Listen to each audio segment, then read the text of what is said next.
and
All right, welcome everybody. We are here on day eight of Donald Trump's Senate impeachment trial. Today is fortunately going to be the last day for Donald Trump's attorneys. And I say that because really they could have gotten up on day one and simply said, hey, we don't think Trump did anything wrong. We don't think he even should be impeached.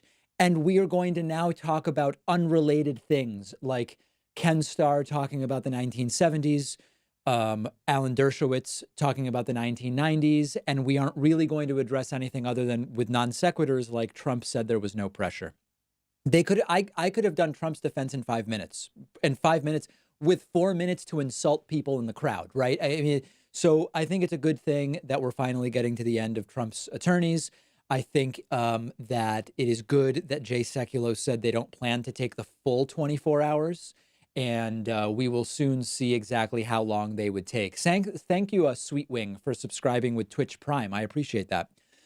So will this go until 8, 9, or 10 p.m.? We don't know. They said they're not going to take their full time, but because their first day of defense on Saturday was just 2.5 hours, they could go very late today and still not take their full time.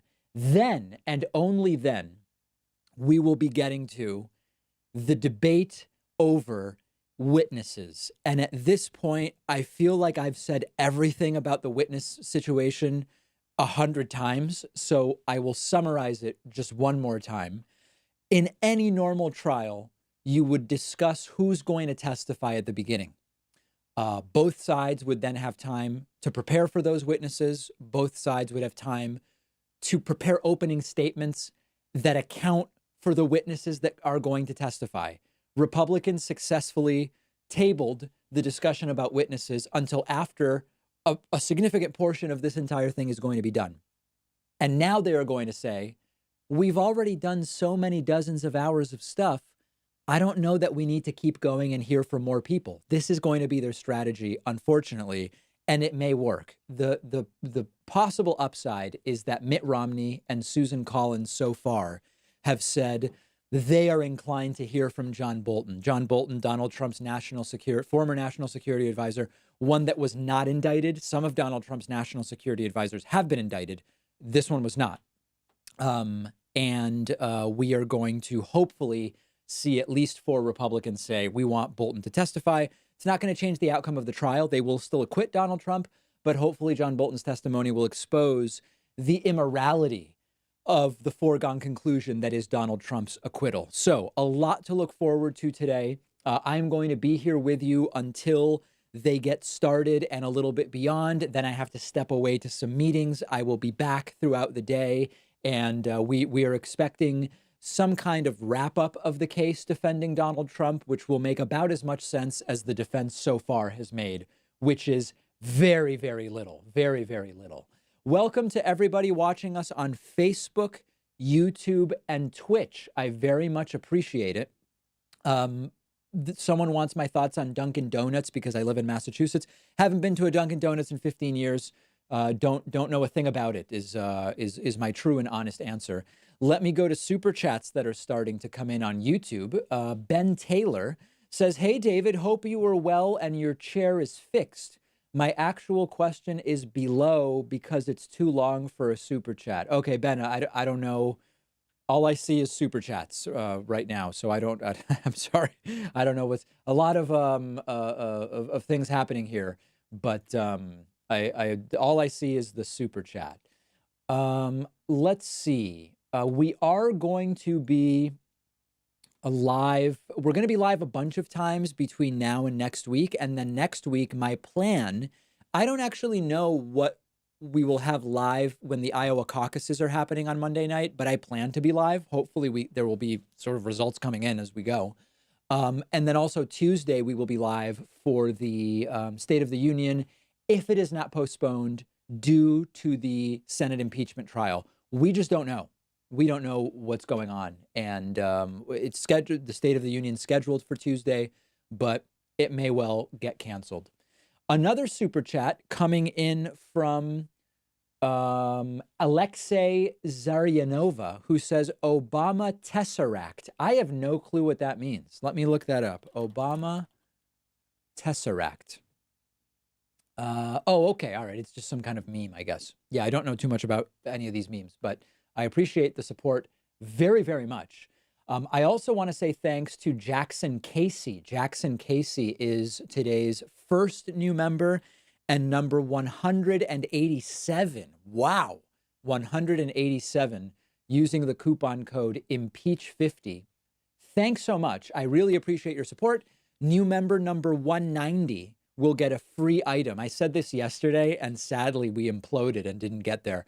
New member number 190 will get a free item from the David Pakman Show store. You can check out what's available at davidpakman.com/gear. And so we'll have number 188, 189, and then 190 free item from the store. They can happen in waves. So I would just hit that sign up button and sort of close my eyes and hope for the best, as the case may be. Thanks to Political Puppy for the cheer with the message, Trump promised $50 billion to the Palestine people just to take away attention from this. Didn't he try the same stunt summer 2019 as well? And they said, no, thanks. We're going to have a full breakdown of that tomorrow. Actually, we talk about that on today's bonus show, which you get access to as a member. And I will probably break down that deal on the Wednesday broadcast show. That's at least my plan as of right now. We are about 20 minutes away from the start of day 8 of Donald Trump's Senate impeachment trial. I know that it doesn't make sense because yesterday was day 6, but also Saturday was day 6. It's crazy. Basically, I just go by what C-SPAN says. C-SPAN yesterday forgot to update, and they called yesterday day 6, so I called it day 6, even though we had day 6 already. Should have been 7, and today is day 8. So I'm just going by the names that that C-SPAN assigns because we don't really have any idea what's going on. We just go by what they say. Oh, this is perfect. Let's listen to a little bit of Jim Shorts Jordan who from are yesterday. best there to or a couple who would days do the ago. best job implementing the policies that he was elected to implement. I think that's what he's doing.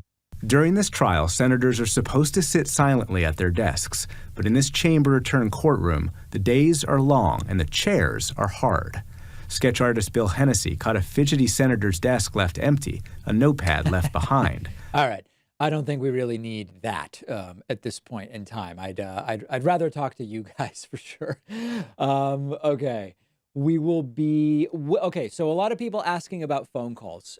I'm open to doing phone calls. The thing is, once this is all done, it's been a pretty damn long day, so I'm not like super inclined to open the phones, at 10:30 p.m. Eastern time or even later.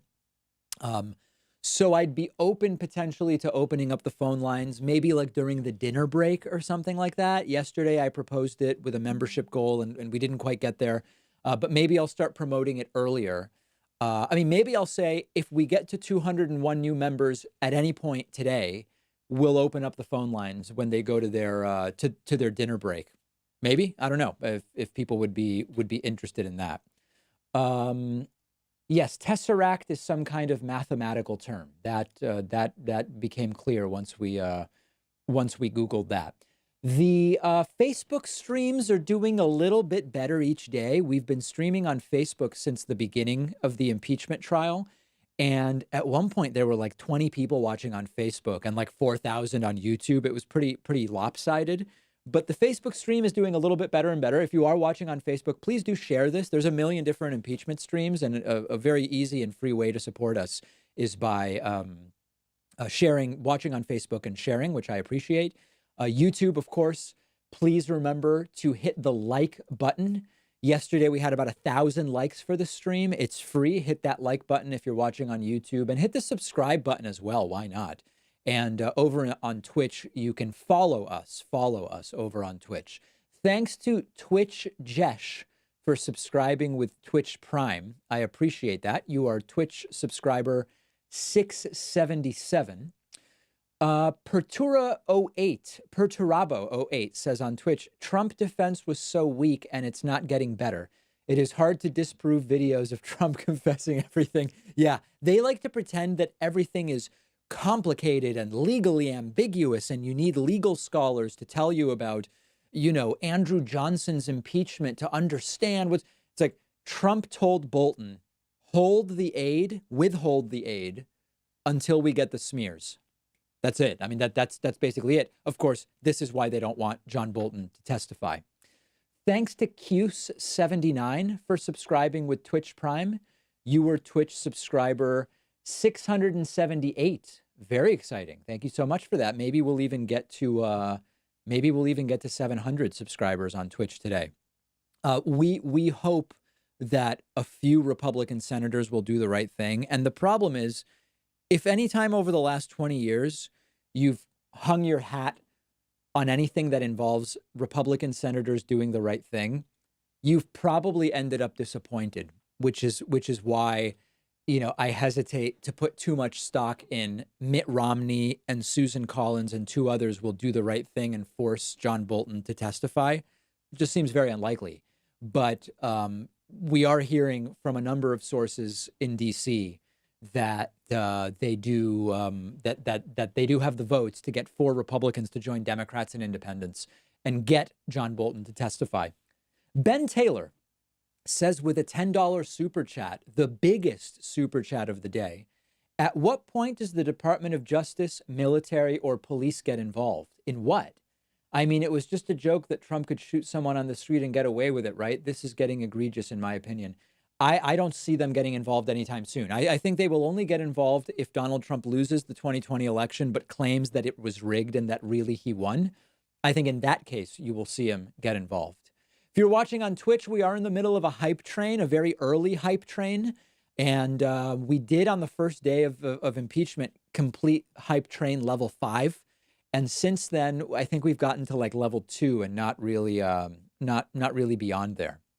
Daniel Krieger, welcome back, Daniel. Great to see both you and Ben. Both of you guys have been fixtures of the impeachment streams. Daniel Krieger says via Super Chat, Dershowitz says Bolton's truth is unimpeachable. I did not see that, But I don't think John Bolton's a good guy. I don't think John Bolton's politics are remotely what we need as we get deeper into the 21st century. But I think under oath, if John Bolton testifies, I think he'll tell the truth, period. And I want him to testify and certainly hope that he will.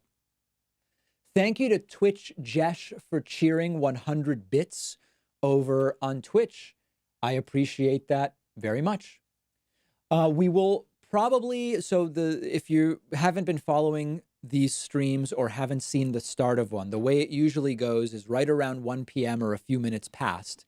Let's see if PBS has a live shot yet. No, they're still doing old coverage. Right around 1 p.m., we will see a shot of the Senate chamber. We will see people filing in. Justice John Roberts, the Chief Justice of the Supreme Court, who presides over the impeachment, will eventually come in. There will be a Christian prayer, which we don't broadcast. We just mute because we don't think there should be Christian prayers before these types of hearings. Then they will salute the flag. They will do a Pledge of Allegiance. And after all of that, we hear from the Sergeant at Arms, who comes up and says in a very monotone, "Hear ye, hear ye, hear ye. This is the impeachment of Donald John Trump." Then the Chief Justice will accept the record of the trial to date into the record if there are no objections. Typically, then Senate Majority Leader Mitch McConnell will talk about the breaks and dinner time. He's already thinking about dinner time. And then we will hear from Jay Sekulow about the plan for today, how long we expect them to go, who's going to testify, that type of thing. So that's typically how these go. Let me say thanks to Joe Brogan for subscribing with Twitch Prime. Let me say thanks to G Snizzle for subscribing with Twitch Prime. And let me say thanks to VAG Blaster 96 for subscribing with Twitch Prime. You guys are Twitch subscribers 679, 680, and 681. Thank you so much. I very much appreciate that. A Princess Bunny Warrior is asking which senators should we be calling to have maximum impact, and is there something we could do to put more pressure than just calling? I wish I could say yes, but I don't think so. I think that we will probably get a few senators in the Republican Party to vote for John Bolton to testify, and then after that, we will see Trump acquitted. I think that that's the way it's going to happen. I wish I was more optimistic. Let me say thanks to Scott Phillips matching today's largest super chat of the day with the message, "Isn't it already clear that Republican senators will acquit regardless of the facts, with or without witnesses, new evidence, etc.? Facts are already irrefutable as it is." 100%, Scott. That's I finished saying that right before I read your message. You are 100% spot on there. That is what's going to happen. Per Tiren is here with a 100 Swedish kroner super chat. Now, is 100 Swedish kroner now more than $10? 1039. Okay, so that is the largest super chat of the day. Per's 100 Swedish kroner. Per says, "Hi, all my dear friends." Yeah, Per has been a big supporter. Per's been with us on the streams going back to the ones in the House Intel Committee, the House Judiciary. Per was actually involved in a pretty funny, Per is Swedish, as you can see from his currency. Per was involved in a battle with a Norwegian viewer. They were going back and forth with successively larger and larger super chats. And ultimately, Sweden actually won out over Norway. And life is good in those social democracies for sure. John Smith says via super chat, "My David and friends, what do you call a farmer sowing seeds of pessimism and doubt? A grim reaper, folks." Very nice. It's sort of a pun dad joke of sorts, I guess, or something like that. I love it. I love it. Ruben Gazer sends a $2 Canadian super chat. Thanks, Ruben. I appreciate that. We are just minutes away, presumably, from the start. This is video from yesterday. We are still waiting for video to go live today. Clearly, PBS discussing the possibility of Susan Collins and Willard Mittens Romney voting for the testimony of John Bolton. Let's see what Mittens had to say. Who are sitting in impartial justice. Even one of President Trump's staunchest allies, Senator Lindsey Graham, left the door open but urged patience. I don't know what's in the manuscript. I haven't seen it. If there's a need to add to the record, my view is that we're going to completely add to the record, not selectively. Yeah, and I'll so let this you is know. one of their talking points, which is if Bolton testifies, we want all sorts of people to testify, even potentially the Bidens, who of course have nothing to do with what Donald Trump did or didn't do. Jimmy Bignuts is here with a £2 British super chat. Hey, Jimmy, I was just in the UK, in your presumably in your neck of the woods. Had a great time in London, visited Oxford, and it was fantastic. Jimmy Bignuts says, you're doing God's work here, David. Here's some coins. Ron Hubbard. Hey, Ron. Ron's been around as well. Can you interview Yang again? He qualified for the debate. We've offered to have Andrew Yang back on the program. I've interviewed him 2 or 3 times. He's welcome anytime. He's ignoring us, so he's welcome anytime. Daniel Koo says, David, did you see the video I edited of you on Twitter? No, I did not, Daniel.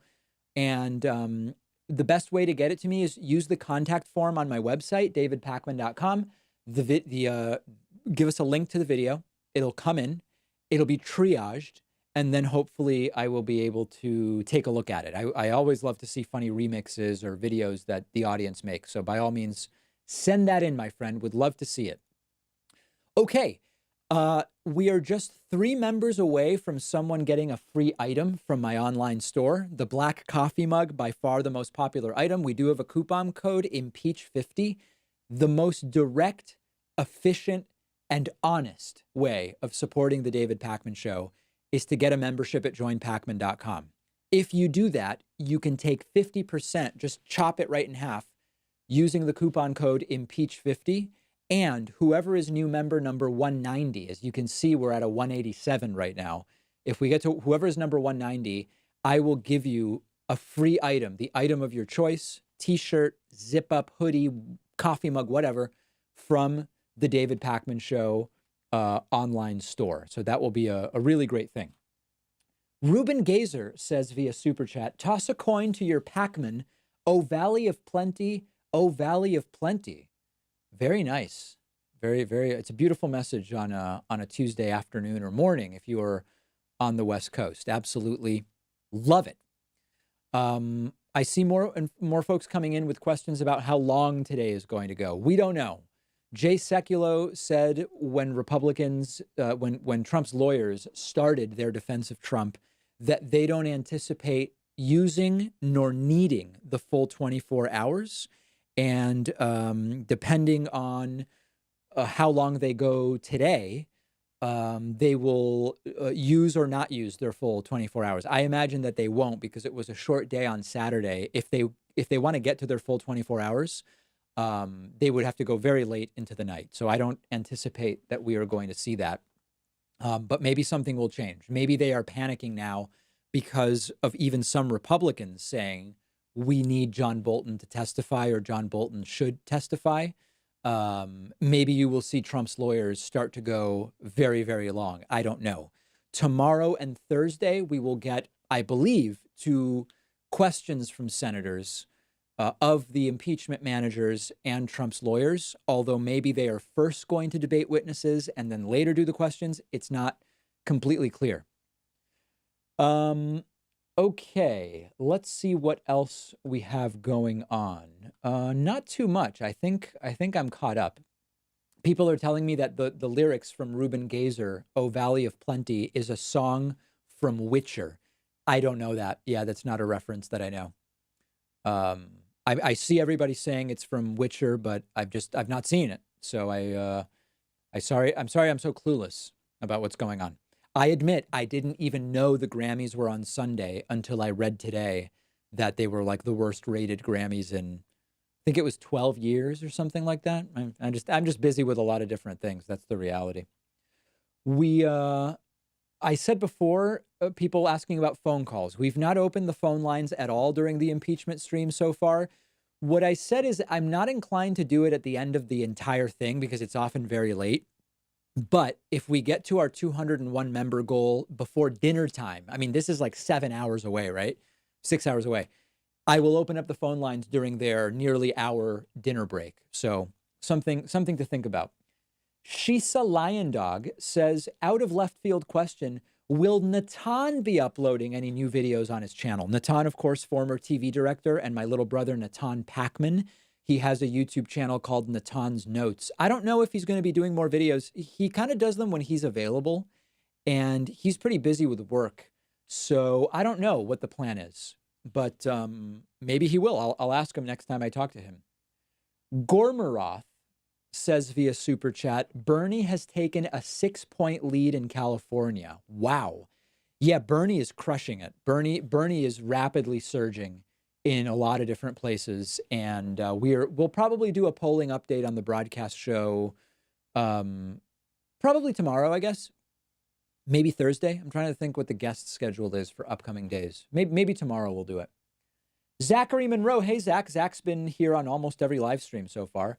Zach says via Super Chat, I love the show, David. I've been watching your show for the past few months since whistleblower complaint. Keep up the work. Good work. Thank you so much, Zachary. And yeah, we've had a big influx of people. Where are we right now in terms of subscribers? We're at 797, 600. We had this goal of getting to 800,000 subscribers by my birthday, which is Sunday. I don't know if we're going to do it. It's tight. Like, we'll have a day where we gain 1,000 subscribers in a day, and I'm thinking it's going to happen. And then a couple days will go by where we gain like 100 or 50, and then it's not so clear. It'll probably be a photo finish. Ron Hubbard says, have you offered Pete, Amy, Joe, or Bernie to be on your show? Yes. Producer Pat contacted every candidate. And they have not expressed interest. I don't know that we're big enough. I think that's the reality. We've had Yang on, Andrew Yang, early. And once he became more well-known, he started ignoring us. So it's a shame. I interviewed Marianne Williamson years ago, but that was before she was a candidate for anything. Let me say thank you to Kendall Dillard, who is new member number 188.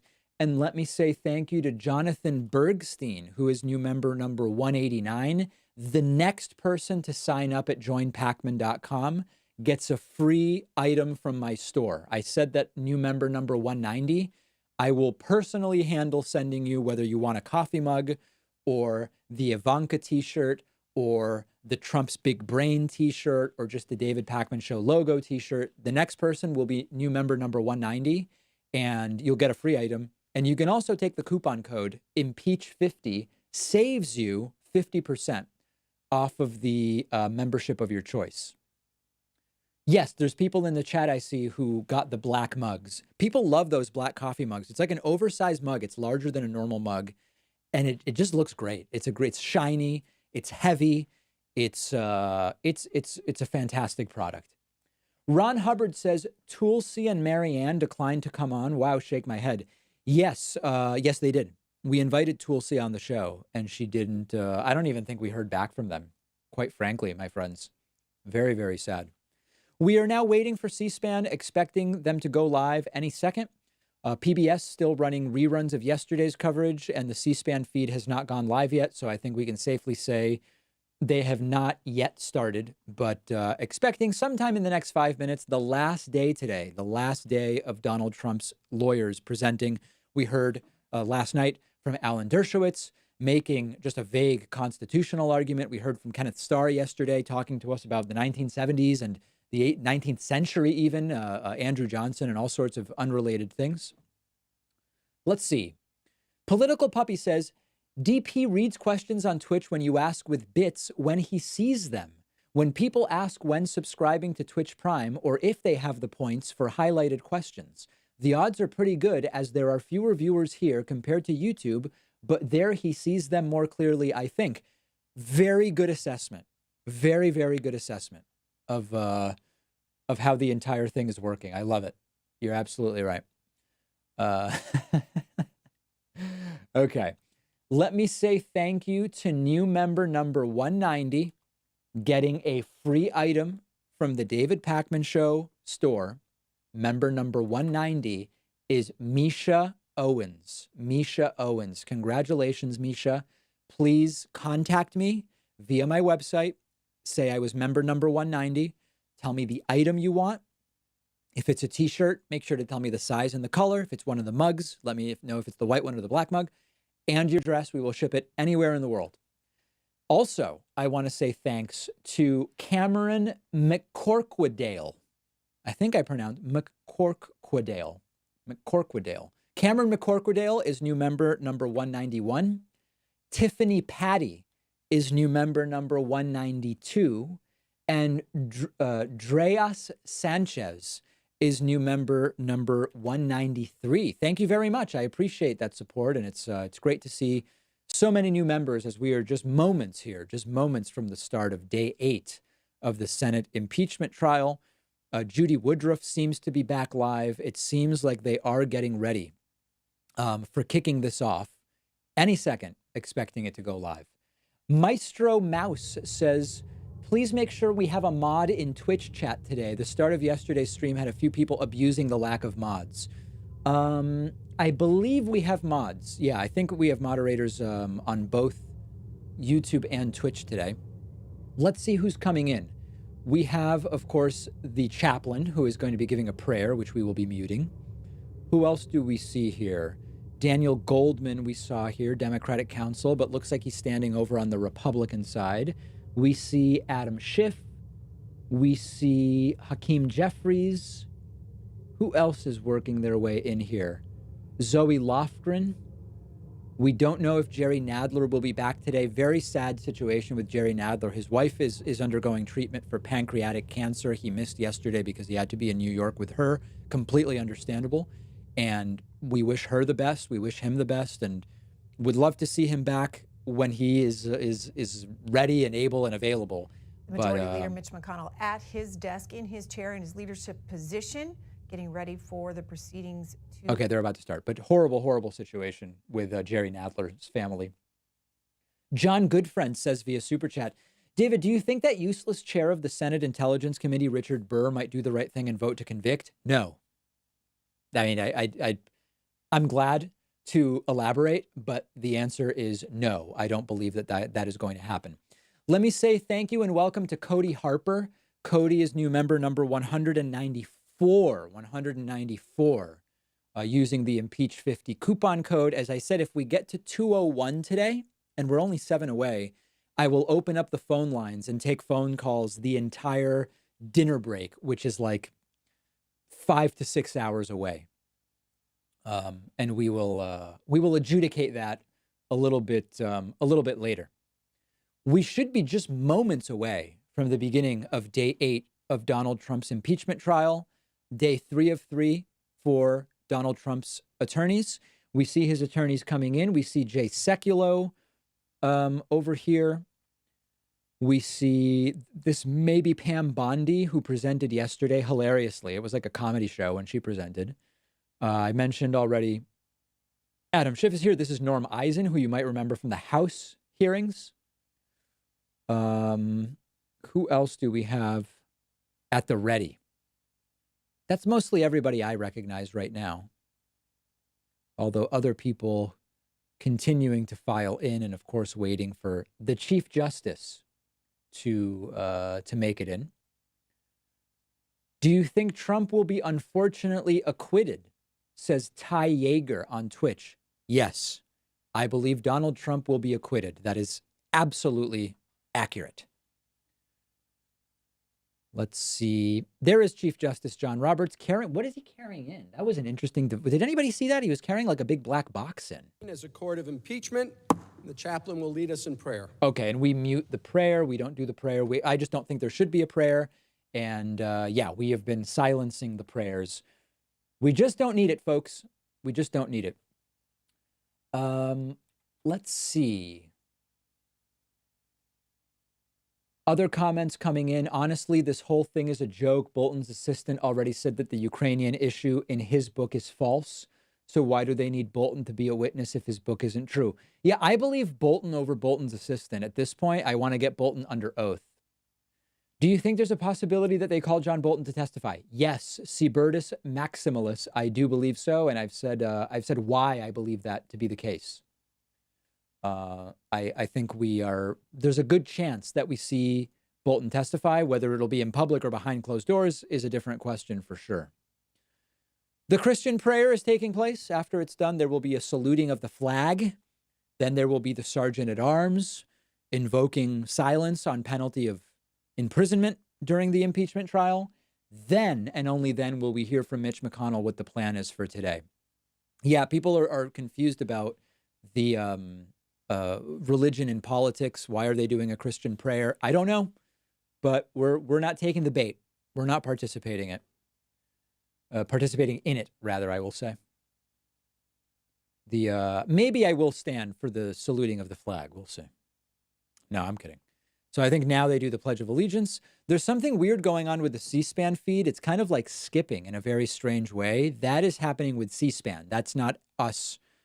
I don't know why that's going on. It's really, really odd, but there's not too much I can do about it. All right, let's listen now to the Sergeant at Arms. Please be seated. If there is no objection, the Journal of Proceedings of the trial are approved to date. Without objection, so ordered. The Sergeant at Arms will make the proclamation. Yes. Hear ye, hear ye, hear ye. Are commanded to keep silent on pain of imprisonment while the Senate of the United States is sitting for the trial of the articles of impeachment exhibited by the House of Representatives against Donald John Trump, President of the United States. Mr. Chief Justice. The Majority Leader is recognized. Here we go. We expect several hours of session today with probably one quick break in the middle. Oh, okay. So they apparently will not be going to dinner today. Thank you. Pursuant to the provisions of Senate Resolution 483, the Counsel for the President have 15 hours and 33 minutes remaining to make the presentation of their case, though it will not be possible to use the remainder of that time before the end of the day. The Senate will now hear you. Let's see how they big picture it for us here. Thank you, Mr. Chief Justice. Members of the Senate, just to give you a very quick, brief overview of today, we do not intend to use much of that time today, Mr. Chief Justice. We intend to be, our goal is to be finished by dinner time and well before. We'll have 3 presentations. First, Philbin, Deputy White House Counsel. Then Jay I wish Sekulow C-SPAN will would give fix a presentation. We'll take a break if that's okay with you, Mr. Leader, and then after that, I'll finish with a presentation. So that's our goal for the day. And with that, I'll turn it over to Pat Philbin. All right.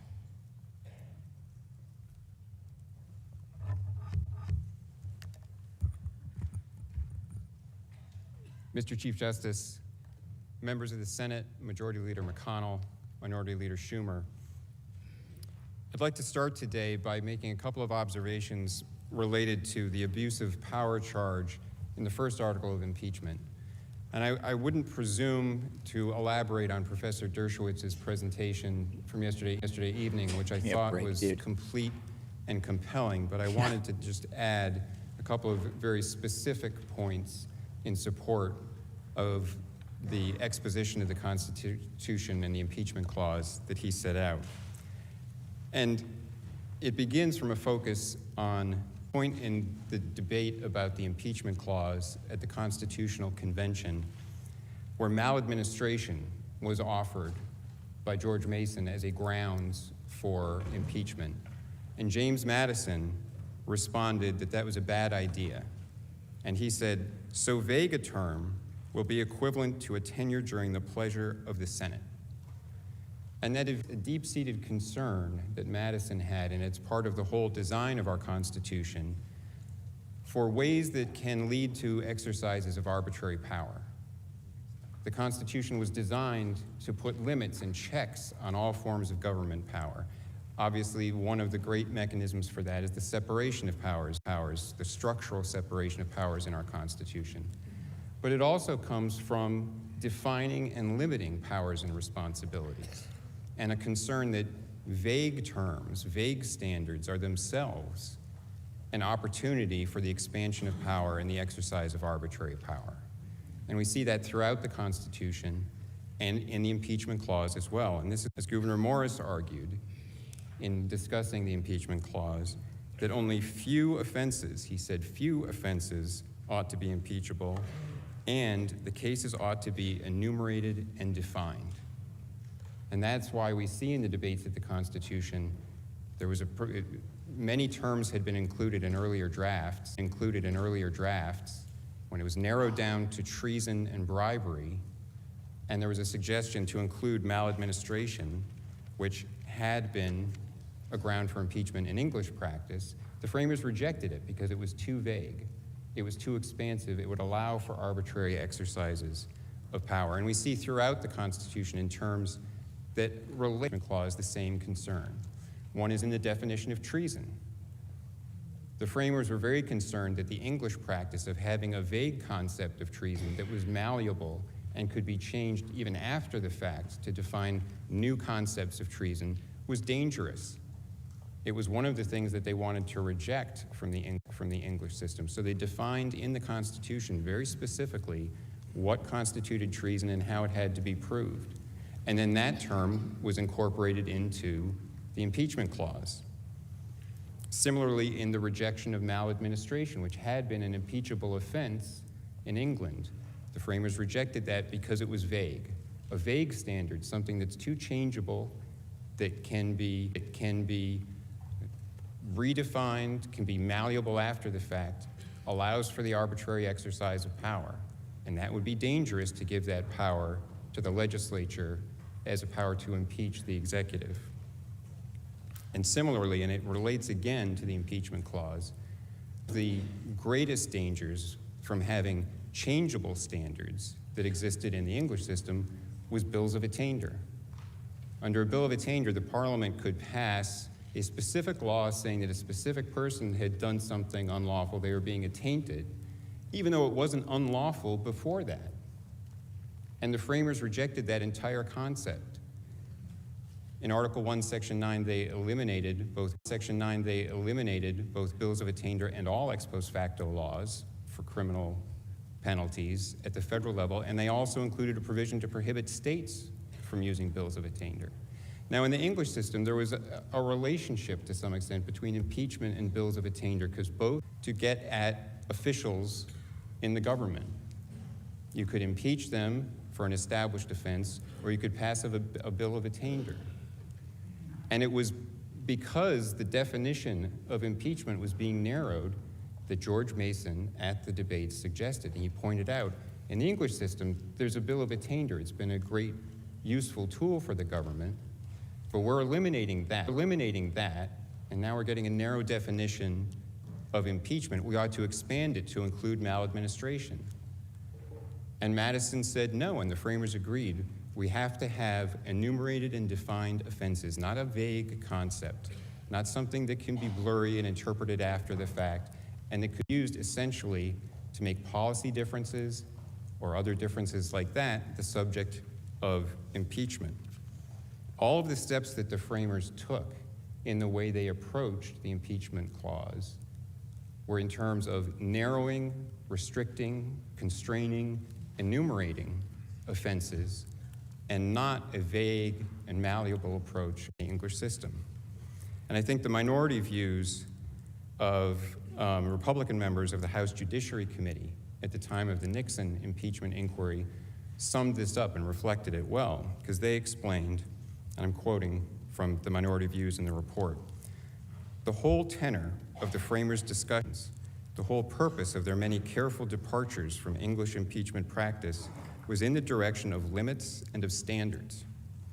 An impeachment power exercised without extrinsic and objective standards would be tantamount to the use of bills of attainder and ex post facto laws, which are expressly forbidden by the Constitution and are contrary to the American spirit of justice.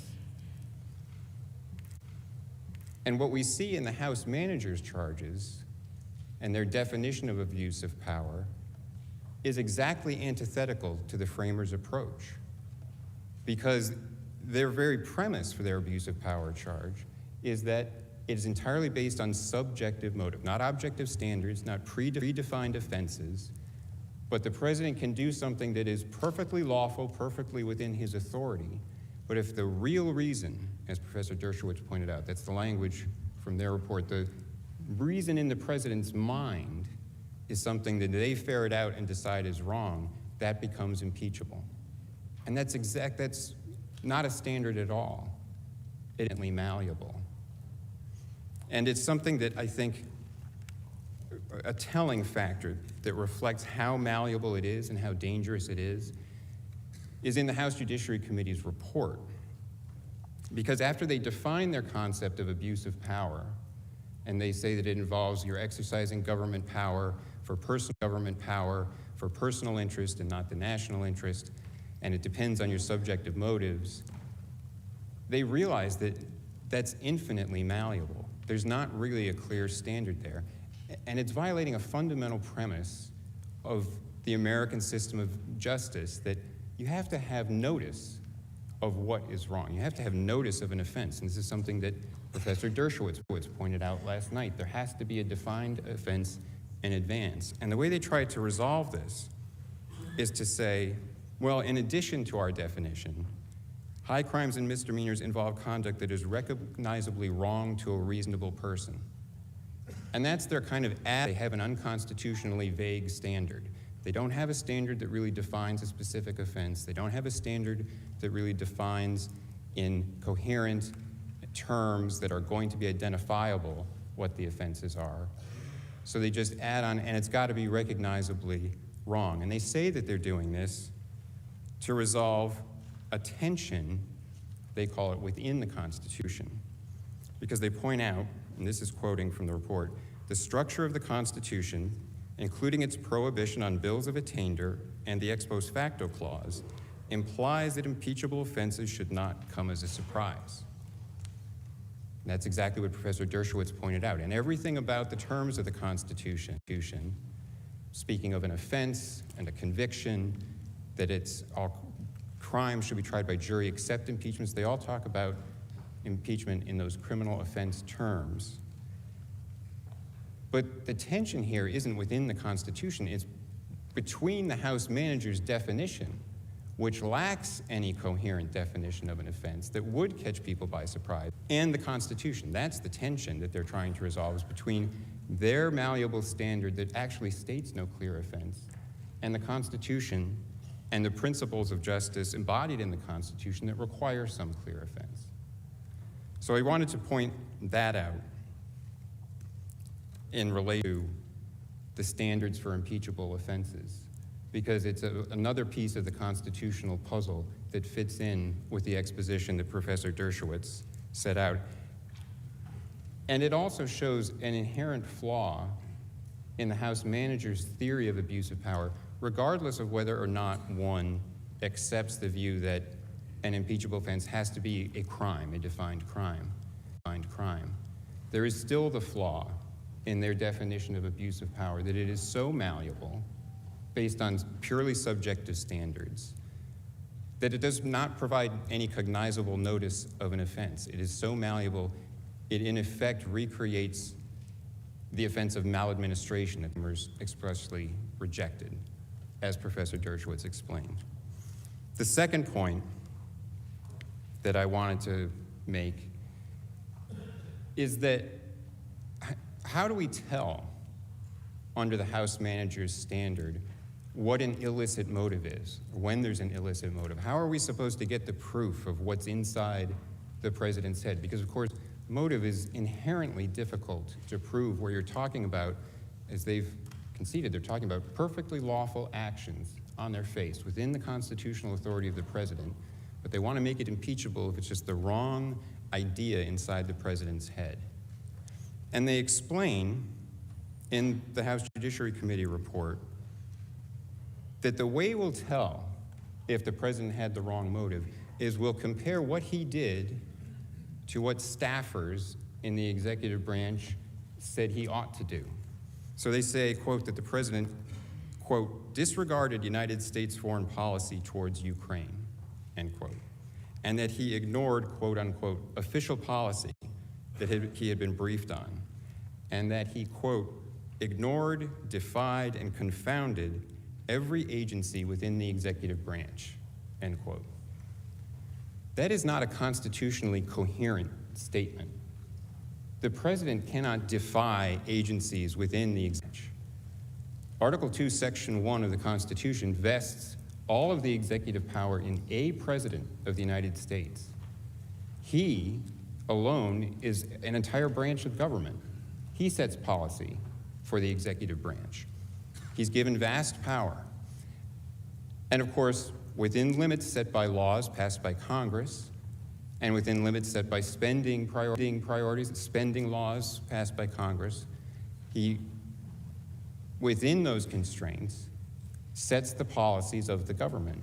And in areas of foreign affairs, military affairs, national security, which is what we're dealing with in this case, foreign affairs, head of state communications, he has vast powers.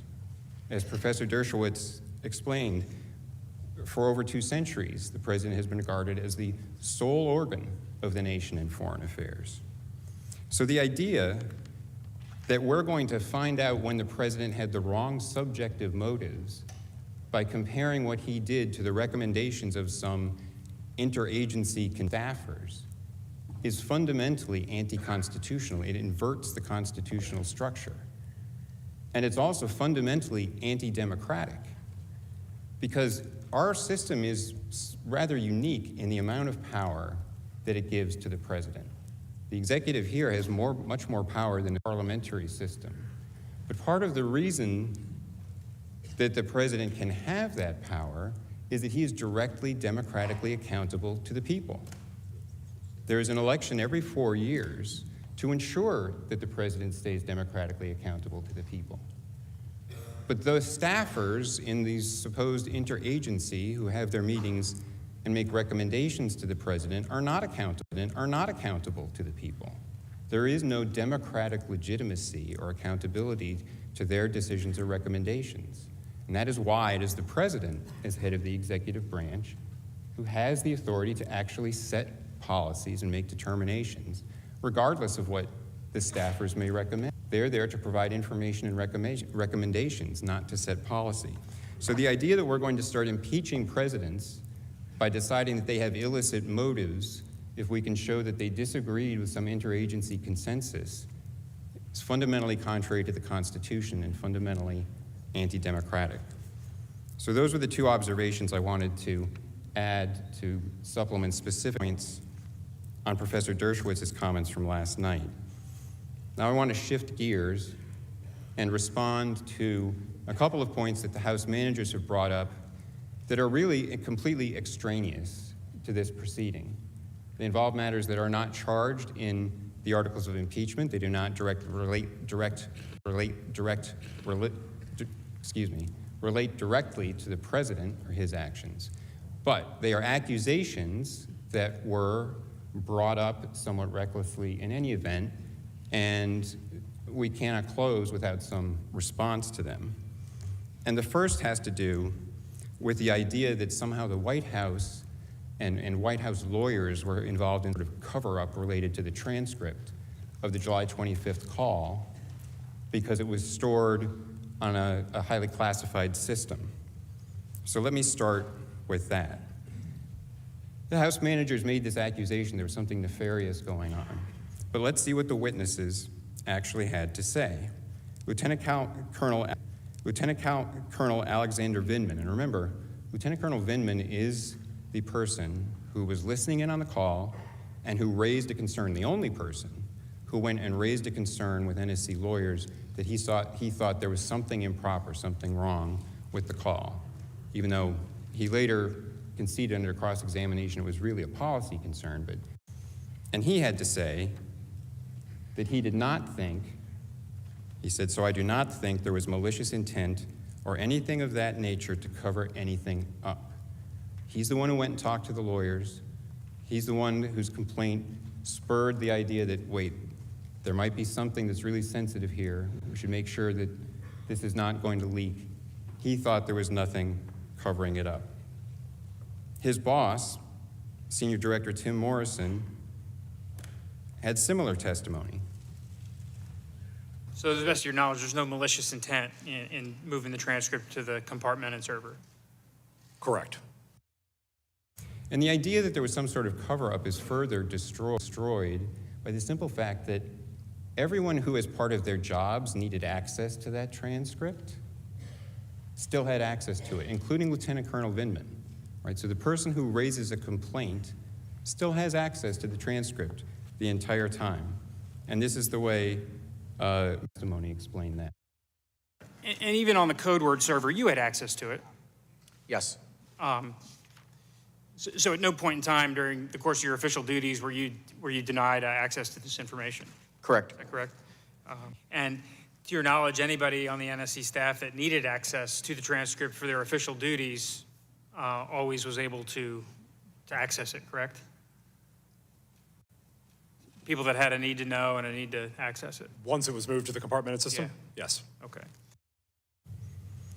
Now, as Mr. Morrison testified, he had recommended restricting access to the transcript, not because he had any concern that there was anything improper or illegal, but he was concerned about a potential leak, and as he put it, how that, quote, would play out in Washington's polarized environment, end quote, and would, quote, affect the bipartisan support our Ukrainian partners currently experience in Congress.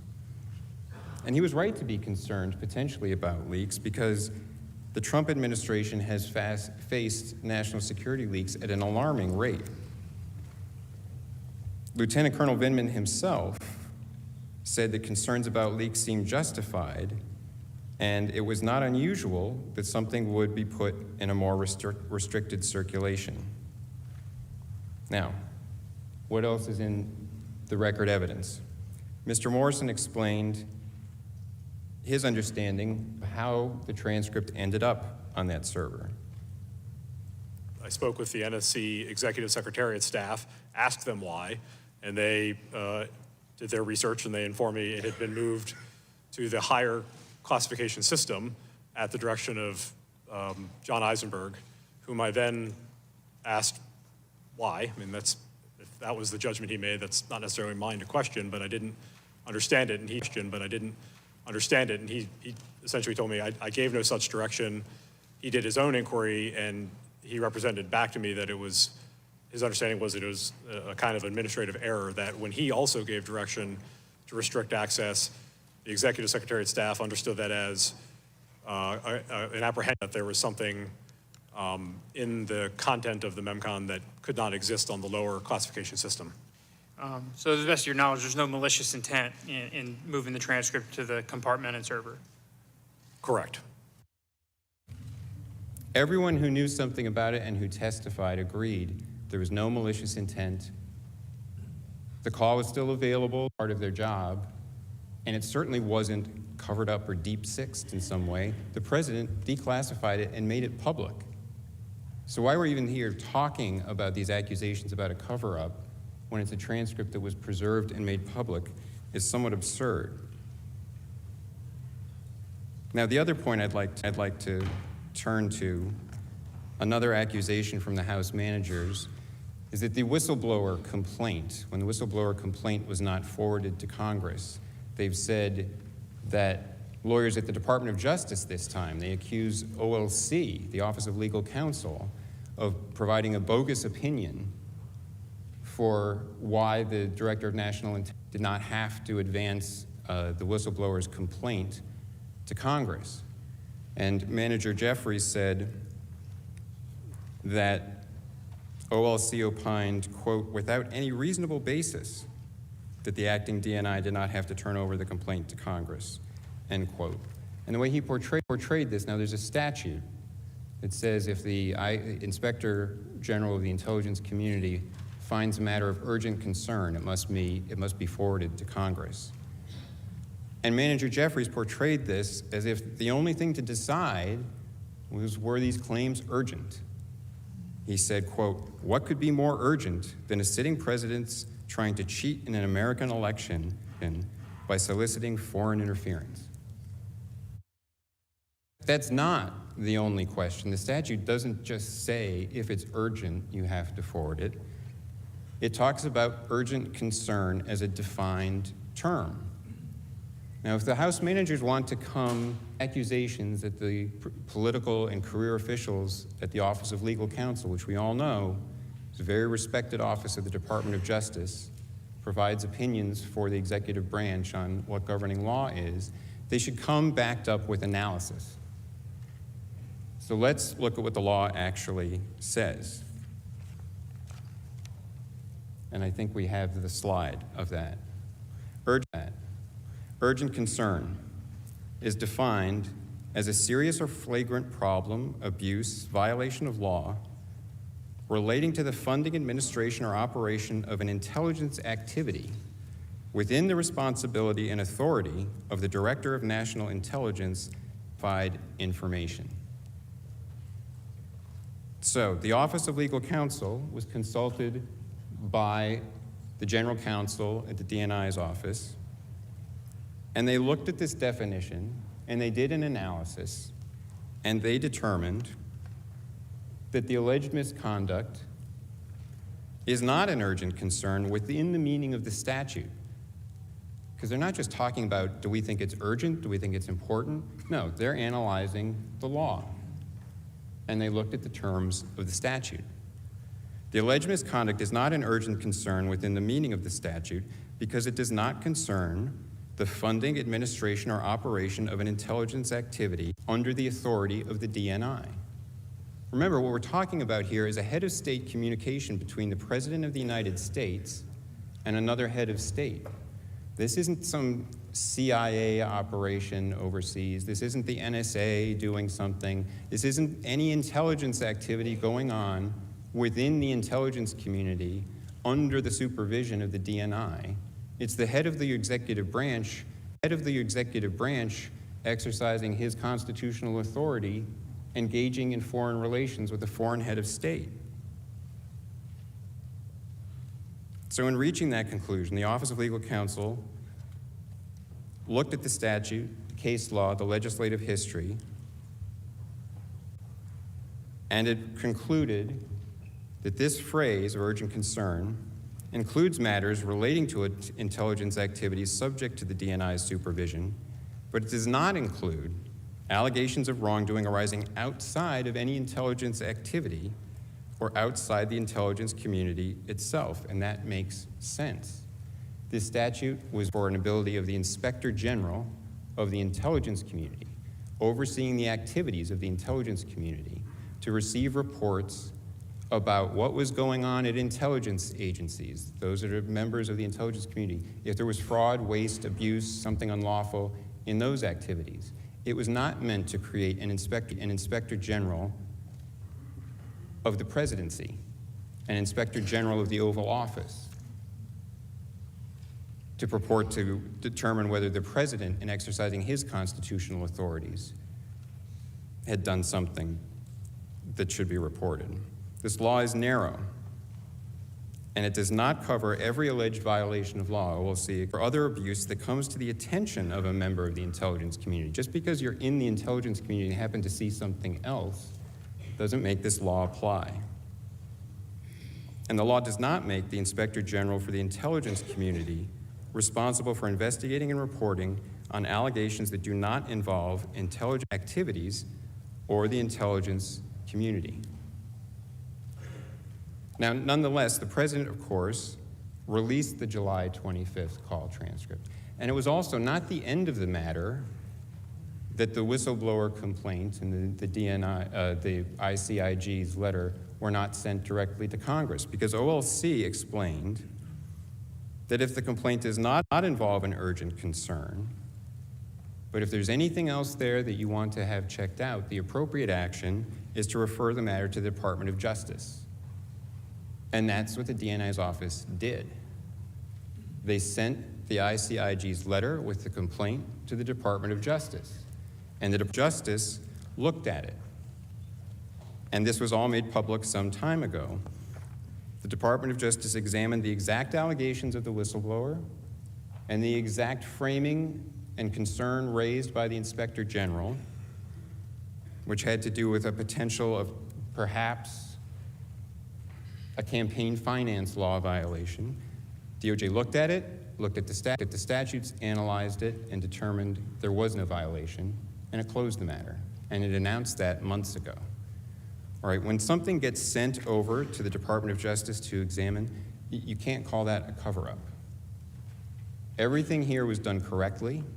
The lawyers analyzed the law. The complaint was sent to the appropriate person for review. It was not within the statute that required transmission to Congress. And everything was handled entirely properly. So again, actually extraneous to the matters before you, there's nothing about these 2 points in the articles of impeachment, but it merits a response when reckless allegations are made against those at the White House and at the Department of Justice. And with that, Mr. Chief Justice, I'll yield back my time to Mr. Sekulow.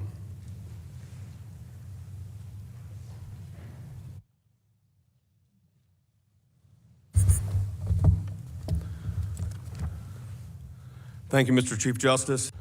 Majority Leader McConnell, Democratic Leader Schumer, House managers, members of the Senate. What we are involved in here, as we conclude, is perhaps the most solemn of duties under our constitutional framework. The trial of the leader of the free world and the duly elected President of the United States. It is not a game of leaks and unsourced manuscripts. That's politics, unfortunately, and Hamilton put impeachment in the hands of this body, the Senate, precisely and specifically to that fray.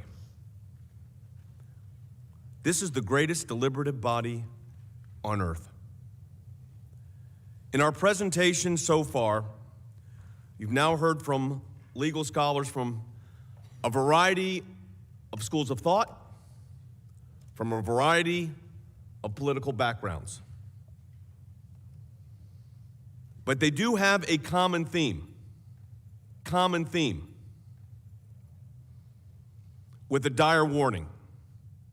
Danger, danger, danger. To lower the bar of impeachment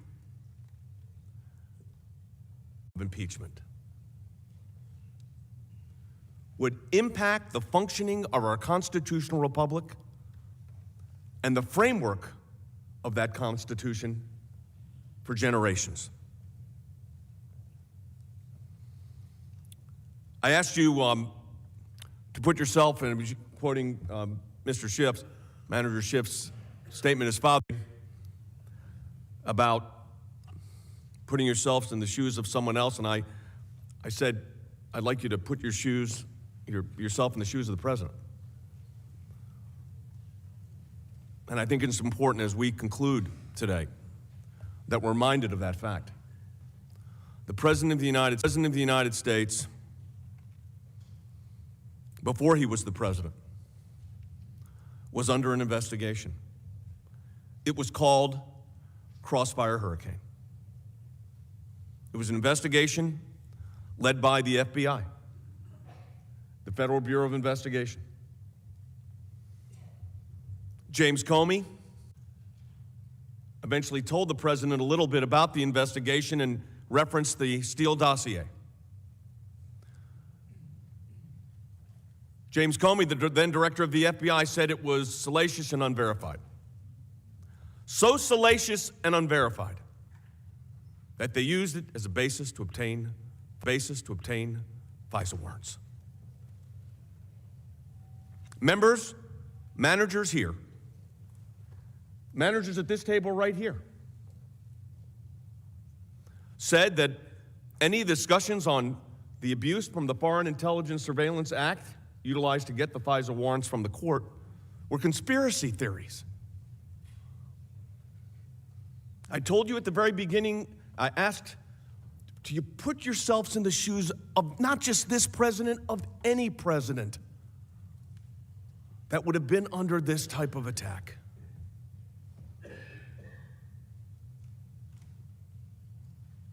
FISA on people affiliated with his campaign, American citizens affiliated with people of his campaign, citizens of the United States being surveilled pursuant to an order that has now been acknowledged by the very court that issued the order,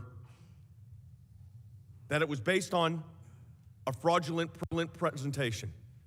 In fact, evidence specifically changed by the very FBI lawyer who was in charge of this. Changed to such an extent that the Foreign Surveillance Intelligence Court, as I said earlier, I'm not going to repeat it again, issued 2 orders saying that when this agent, this lawyer, made these misrepresentations to the National Security Division, they also made a misrepresentation to a federal court, the federal court, the Foreign Surveillance, a court where there are no defense witnesses, a court where there is no cross-examination. It's a court based on trust. That trust was violated. And then the director of the Federal Bureau of Investigation, James Comey, decides he will leak a memo of a conversation he had with the President of the United States. And he is leaking the memo for a purpose, he said, to obtain the appointment of a special counsel. And lo and behold, a special counsel was appointed. And it just so happens that that FBI agent, lawyer, who committed the fraud on the FISA court became a lawyer for the Mueller investigation, only to be removed because of political animus and bias found by the Inspector General. Then we have a special counsel investigation. Lisa Page, Agent Strzok, I'm not going to go into the details. You know them. They're not mercy, they're uncontroverted. The facts are clear.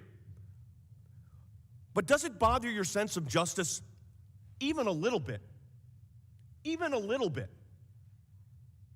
that Bob Mueller allowed the evidence on the phones of those agents to be wiped clean while there was an investigation going on by the Inspector General?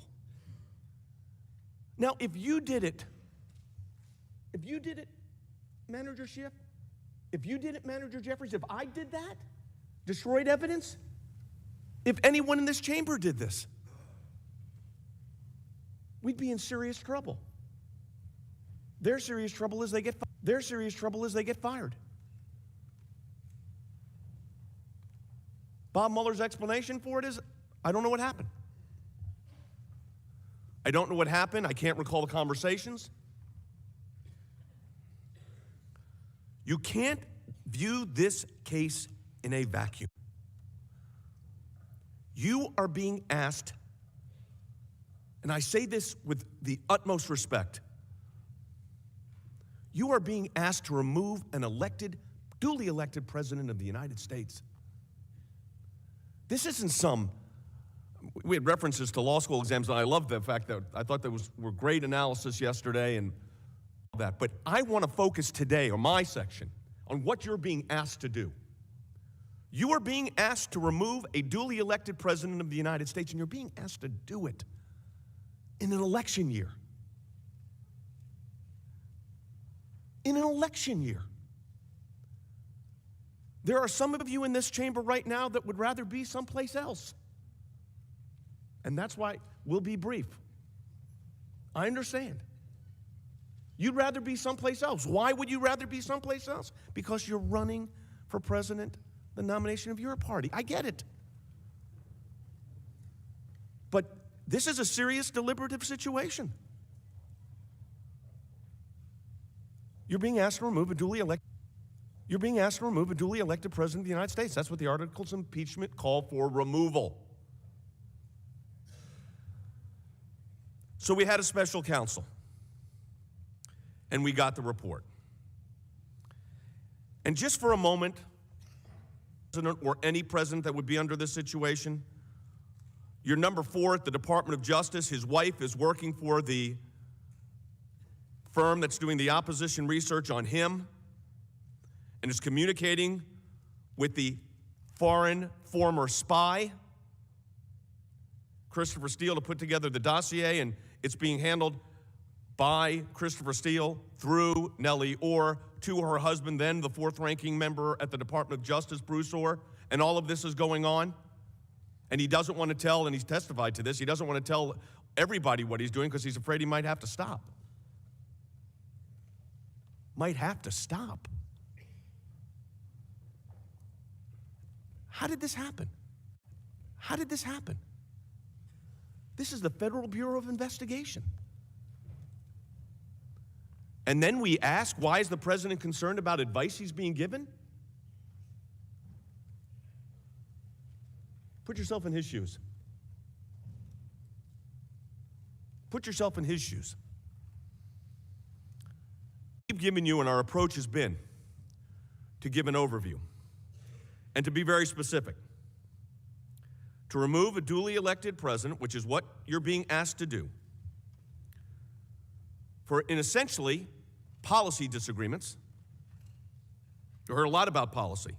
Although the one that still, it still troubles me. This idea that the president, it was said by several of the managers, is only doing these things for himself. Understanding what is going on in the world today as we're here.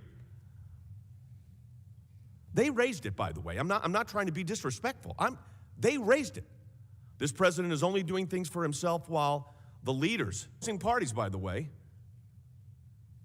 at the highest level, to obtain peace in the Middle East, to say you're only doing that for yourself. I think the irony of that those statements were made while all of that was going on, and other acts that this body's passed, some of it bipartisan, to help the American people. Policy differences. Those policy differences cannot be utilized to destroy the separation of powers.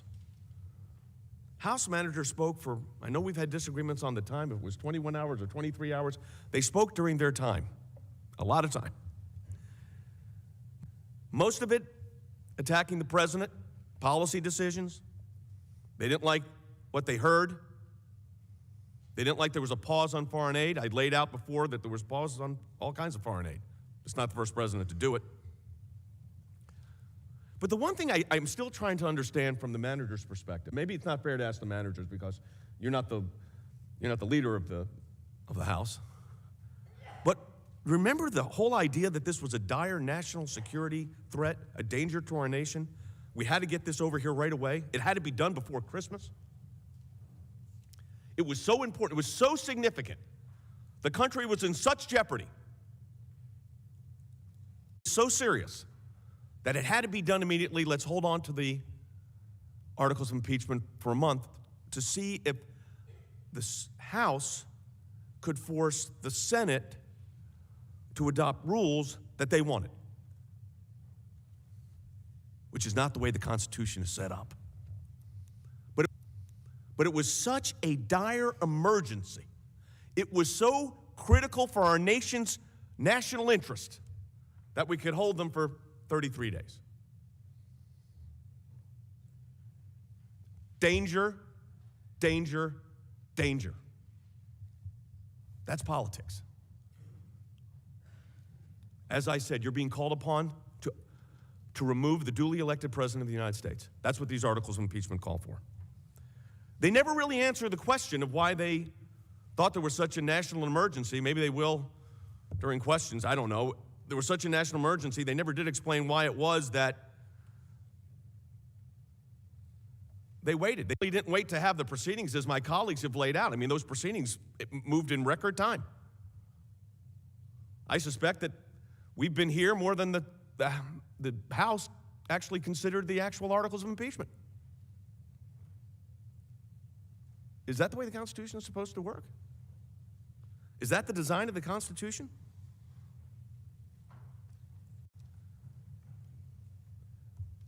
And then their question, of course, came up and yesterday on the whole situation with Burisma and the Bidens and that whole issue. And my colleagues went through that a great deal, and I'm not going to do that. But do we have a, like, are we in a situation, are we in a situation, we used to call this, in free speech cases, like a free speech zone.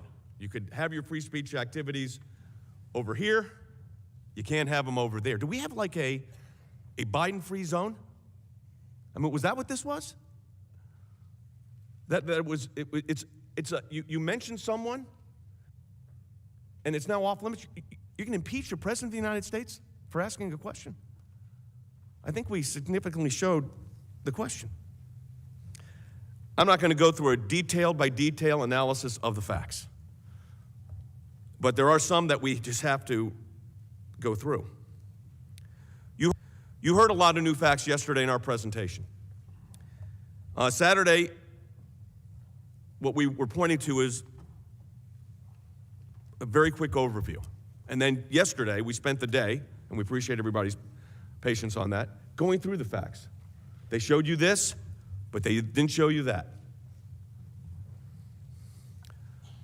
The facts, because facts have legal ramifications. Legal ramifications impact the decisions you make. So I don't take facts lightly, and I certainly don't take the constitutional mandate lightly, and we can't. The facts we demonstrated yesterday, briefly on Saturday, demonstrate that there was, in fact, a proper governmental interest in the questions that the president asked and the issues that the president raised on that phone call. A phone call. Now, let's again put your feet in the shoes of the president. Put yourself in the president's position. Do you think he thought when he was on the call it was him and President Zelensky he was talking to and that was it? Or it was, as sometimes I heard one commentator said, it was people listening in on the call, the president and 3,000 of his closest friends. Let's be realistic. The president of the United States knew when he was on that call there were a lot of people listening from our side and from their side. So he knew what he was saying. He said it. We released a transcript of it.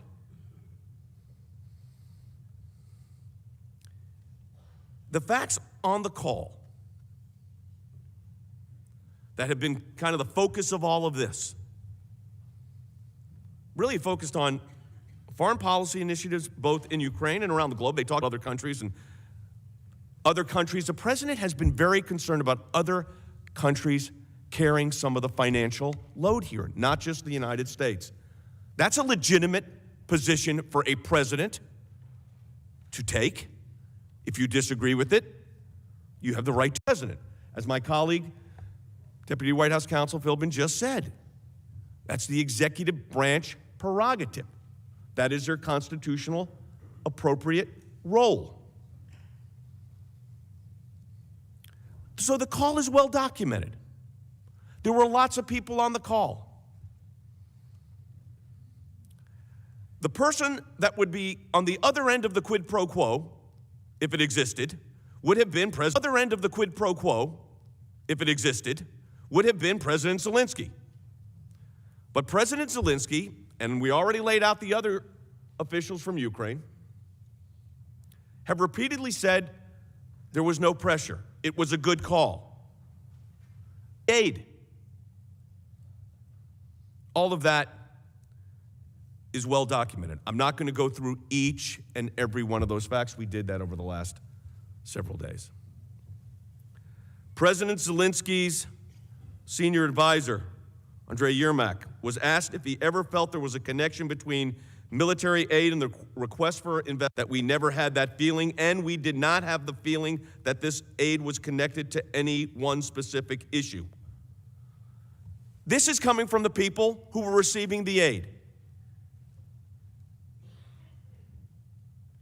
So we talk about this whole quid pro quo, and that was a big issue.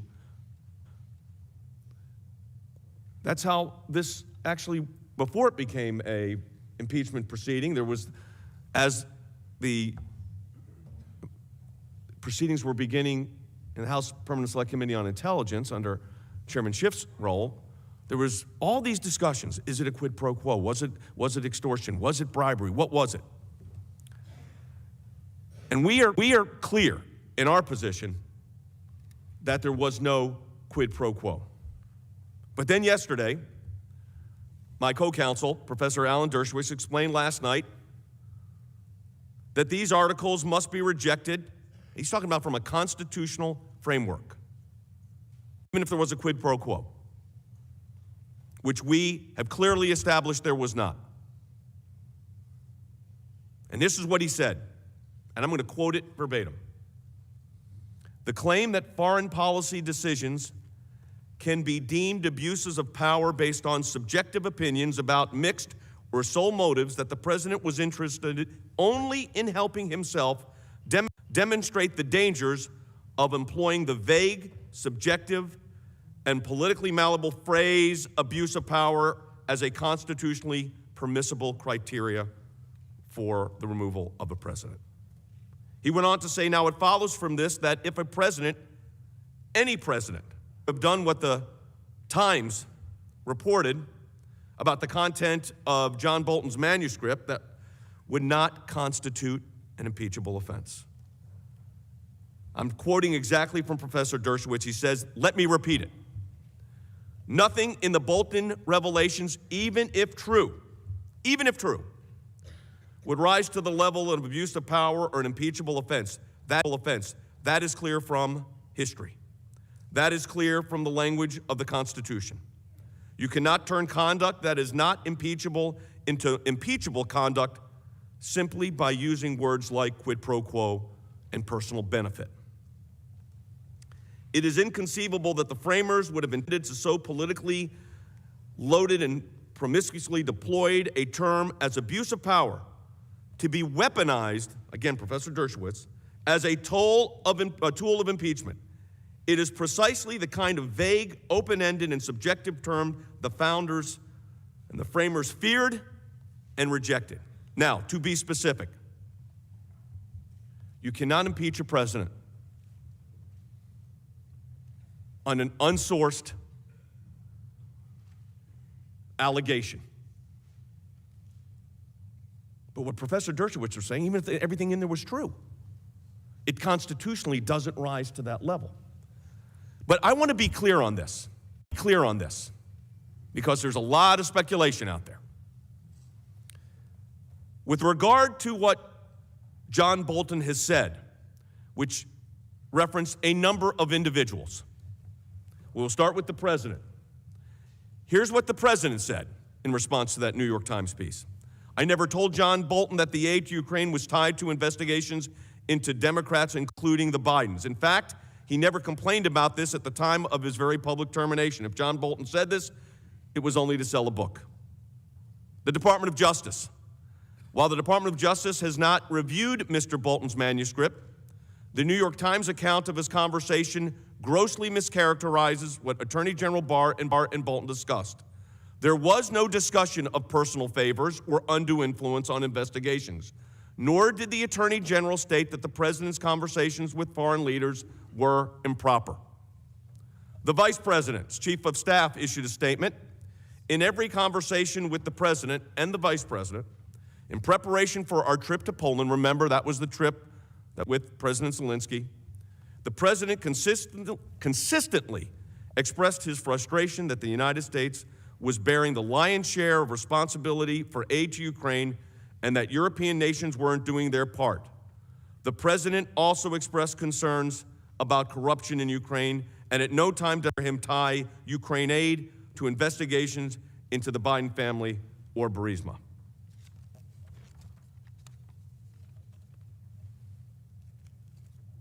That was the response. Responding to an unpublished manuscript that maybe some reporters have an idea of maybe what it says. That's what the evidence, if you want to call that evidence, I don't know what you'd call that. I'd call it inadmissible, but that's what it is. To argue that the President is not acting in our national interest and is violating his oath of office, which the managers have put forward, is wrong based on the facts and by the way the Constitution is designed. And when you look at the fullness of the record of their witnesses, the witnesses' statements, the transcripts, there's one thing that emerges. Law, there's no violation of the Constitution. There is a disagreement on policy decisions. Most of those that spoke at your hearings did not like the president's policy. That's why we have elections. That's what policy differentials and differences are discussed. But to have a removal of a duly elected president based on a policy disagreement, that is not what the framers intended. And if you lower the bar that way, danger, danger, danger. Because the next president, or the one after, he or she will be held to that same standard? I hope not. I pray not. That's not what happens. Not just for the sake of my client, but for the Constitution. Constitution. You know, Professor Dershowitz gave a list of presidents from Washington to where we are today who, under that standard that they are proposing, could be subject to abuse of power or obstruction of Congress. Look, we know that what is not about a president pausing aid to Ukraine. It's really not about a phone call. It's about a lot of attempts on policy disagreements that are not being debated here. My goodness, how much time? How much time has been spent in the House of Representatives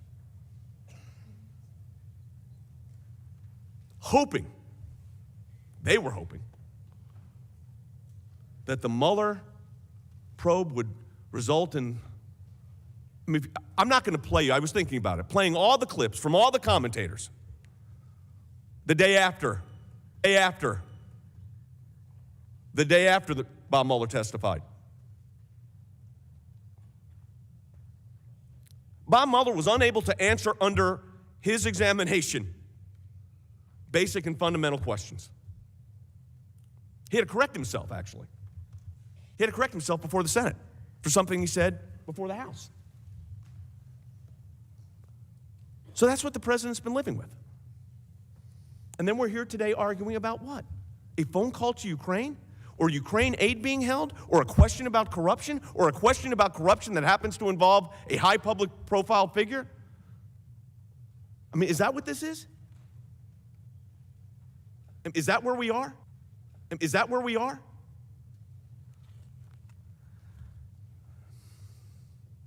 And then what do we find out?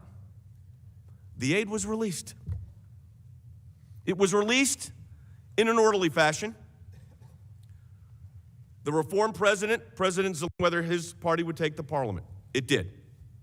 They worked late into the evening with the desire to put forward reforms.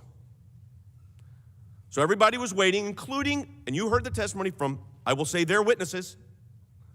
You heard the testimony. Everybody was concerned about Ukraine. Everybody was concerned about whether these reforms could actually take place. Concerned about it. So you hold back. Didn't affect anything that was going on in the field. We heard Mr. Crow worrying about the soldiers. I understand that. I appreciate that. But none of that aid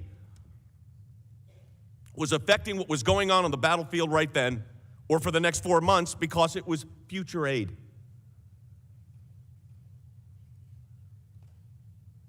And are we having an impeachment proceeding because aid came out 3 weeks before the end of the fiscal year? Or a 6-minute phone call? You boil it down, that's what this is. It's interesting that Everybody's saying, well, the aid was finally released September 11th, only because of the committee and the whistleblower who we've never seen. Mr. Philbin dealt with that in great detail. I'm not going to go over that again. But you know, the new high court, the anti-corruption court, wasn't established and did not sit until September 5th, 2019. So while the president of Ukraine was trying to get reforms put in place, the court that was going to decide corruption issues was not set until September 5th. I want you to think about this for a moment, too. They needed a high court of corruption for corruption. I mean, think about that for a moment. Now, that's good that they read about that for a moment. Now, that's good that they recognized it. But remember when I said the other day, you don't wave a magic wand and now Ukraine doesn't have a corruption problem? The High Court of Corruption, which they have to have, because it's not just they're concerned about ongoing corruption issues, and you could put all of your witnesses back under oath in the next hearings you'll have when this is all over, and you're going to be back in the House and we'll be doing this again, put them all back under oath and ask them, Mr. Schiff, is there a problem of corruption in Ukraine? And if they get up there and say, no, everything is great now, hallelujah. But I suspect they're going to say, we're working really hard on it. And I believe them. But this idea that it was just vanished and now we're back into everything's fine. It's absurd. Mr. Morrison testified that while the developments were taking place, the vice president also met with President Zelensky in Warsaw. That was the meeting of September 1st. The one, by the way, where the vice president's office said, in response to this New York Times, nobody told him about aid being held or linked to investigations. Are you going to stop?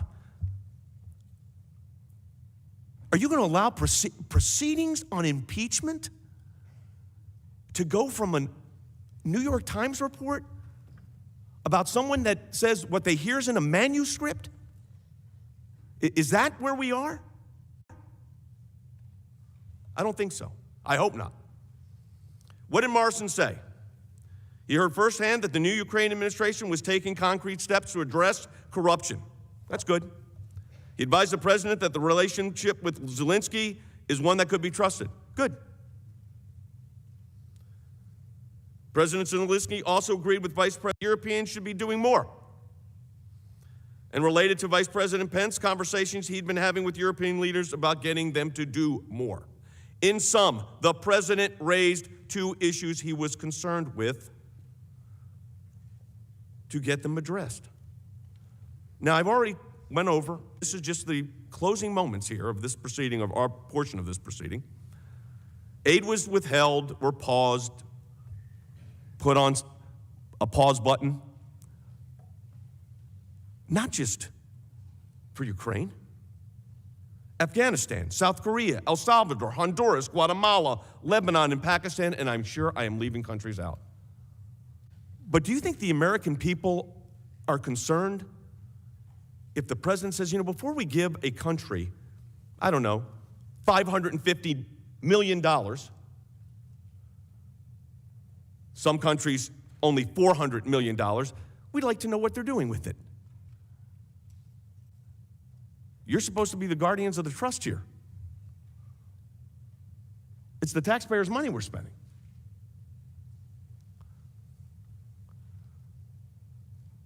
There was a lot of testimony from Dr. Fiona Hill, John Bolton's deputy.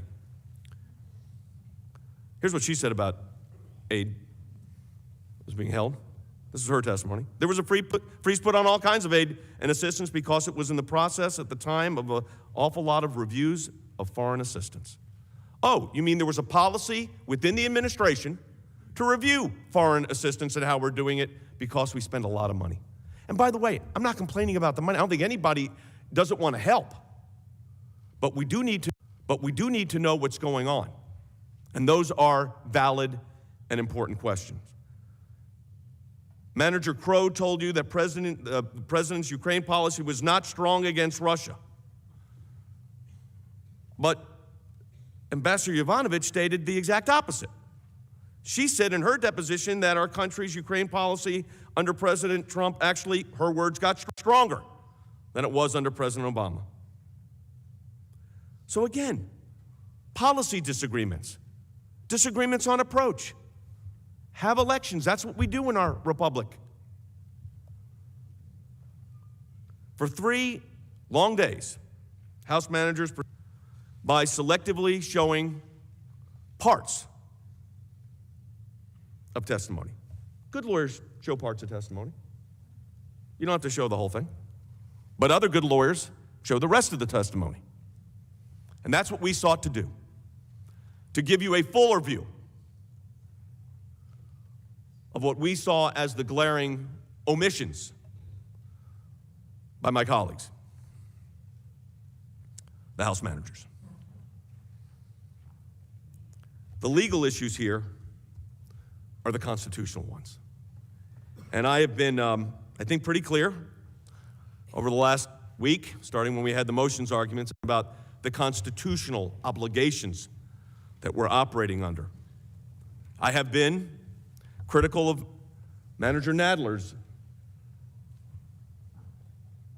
executive privilege and other nonsense. I want you to look at it this way. Take out executive privilege. First Amendment free speech and other nonsense. The free exercise of religion and other nonsense. The rights to due process and other nonsense. The rights to equal protection under the laws and other nonsense. You can't start doing that. You would not do that. No administration has done that. In fact, since the first administration, George Washington, they wanted information. He thought it was privilege. He said it was executive privilege. But let's not start calling constitutional rights other nonsense, lumping them together. Of course, this is from a House of Representatives that actually believes the attorney-client privilege doesn't apply, which should scare every lawyer in Washington, D.C. But more scary to the lawyers would be for their clients. They say that in writing, in letters. They don't hide it. I would ask them, I'm not going to, it's not my privilege to do that. Do you really believe that? Do you really believe that the attorney-client privilege does not apply in a congressional hearing? Do you really believe that? Because then if it doesn't apply, then there is no attorney-client privilege. The attorney-client privilege and other nonsense. Danger, danger, danger. We believe that Article 1 fails constitutionally. The president has constitutional authority to engage and conduct foreign policy and foreign affairs. It is our position, legally, the president at all times acted with perfect legal authority, inquired of matters in our national interest, and having received assurances of those matters, continued his policy that his administration put forward of what really is unprecedented for Ukraine, including the delivery of military aid package that was denied to the Ukrainians by prior administrations. You know, some of the managers right here, my colleagues at the other table, voted in favor of those, wanted Javelin anti-tank missiles for Ukraine. Some of the members here did not. Didn't want to do that. Voted against that. I'm glad we gave it to them. I'm glad we allowed them to purchase Javelins.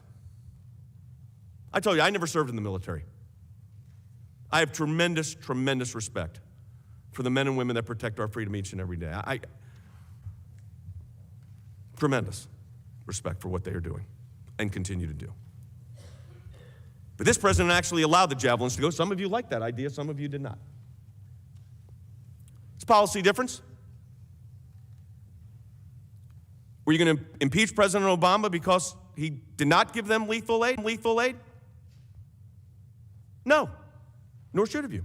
You should not do that. It's a policy difference. Policy difference do not rise to the level of constitutionally mandated or constitutional applications for removal from office. It is policy differences. By the way, it's not just on lethal weapons. And President Obama, as I said, withheld aid. He had the right to do that. You've allowed him to do that. Oh, but we don't like that this president did it. So the rule. So this president's rules are different than, he has a different set of standards he has to apply than what you allowed the previous administration to apply, and you know what? Or the future administration to apply. That's the problem with these articles. We've laid out, I believe, a compelling case on what the Constitution requires. When they were in the House of Representatives putting this together, did they go through a constitutionally mandated accommodations process to see if there was a way to come up with something? No, they did not. Did they run to court? No. And the one time, no. And the one time it was about to happen, they ran the other way.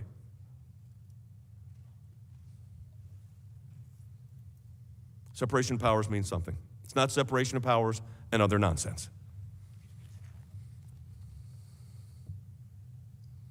If we've reached now, in the history of our republic, a bar of impeachment because you don't like the president's policies or you don't like the way he undertook those policies, because we hear a lot about policies. If partisan impeachment is now the rule,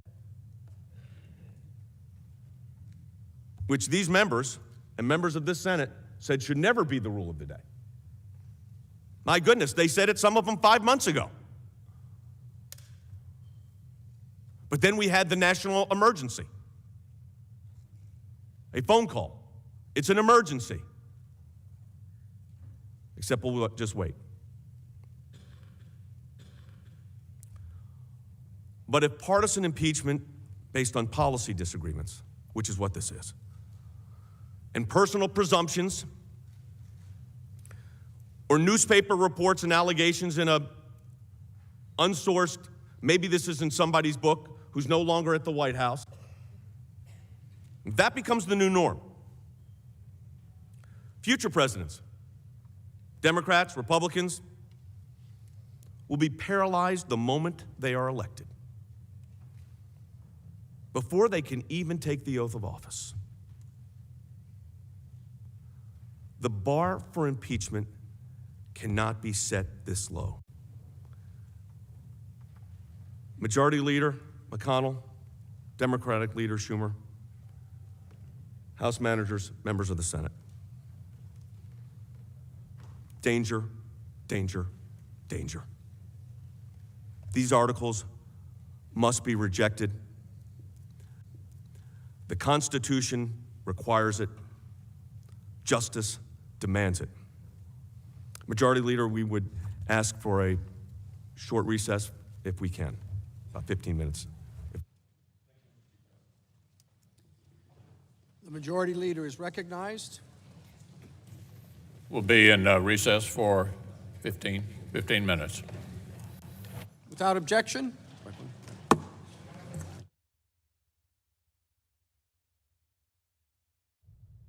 Senate impeachment trial in a 15-minute break now. We heard from the White House defense team that when they return after this break, you will hear from White House Maloney, and he will conclude the president's opening arguments. They have had 3 days to make their opening arguments, 24 hours, and it turns out that they will use about half of that time. We want to get your reaction to what you have heard And we are expecting some senators and possibly the House managers, maybe even the president's attorneys, go to the different cameras positioned throughout the Capitol on the Senate side.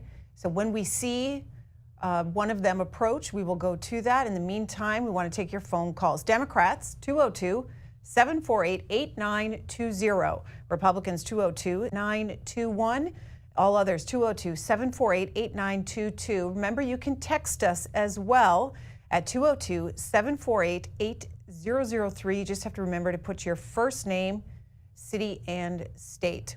Now, while the White House attorneys were making their concluding remarks of their opening arguments, Alan Dershowitz, who we all heard from last night in the Senate impeachment trial, was tweeting at the same time. And he sent out this tweet referring to Senator Elizabeth Warren and her comments about not following his arguments last night. He said, "Warren doesn't understand the law. My former colleague, Senator Warren, claims she could not follow my carefully laid out presentation that everybody else seemed to understand. This says more about Warren than it does about me." And then he also said, "She also willfully mischaracterized what I said, claiming that I spoke about intent. I challenge her to find that word anywhere in my presentation. I talked about the difficulty of discerning mixed motives." He also said this: "If Warren knew anything about criminal law, she would understand the distinction between motives, which are not elements of crime. It's the responsibility of presidential candidates to have a better understanding of the law." The two of them, Harvard law professors together at one time. Alan Dershowitz, still a professor there. As we've said, our C-SPAN's Craig Kaplan, our Capitol Hill producer, is in the chamber during these proceedings. And here are a couple tweets from him, observations that he made inside the Senate impeachment trial, day 8, which started a few minutes late at 1:03 p.m. of its scheduled 1 p.m. start time. 20 to 30 senators on both sides of the aisle were missing when Chief Justice Roberts gavelled the trial back into session. He also noticed that Michigan GOP Representative, not a member of the president's impeachment team, is on the Senate floor, seated in the back of the chamber on the GOP seat, watching the impeachment trial. From reporters on Capitol Hill, John Bresnahan of Politico tweeting out that Senate Republicans are expected to meet today after the president's lawyers finish up their presentation. So after we hear from Pat Cipollone, Republicans are expected to go behind closed doors and deliberate about what's next.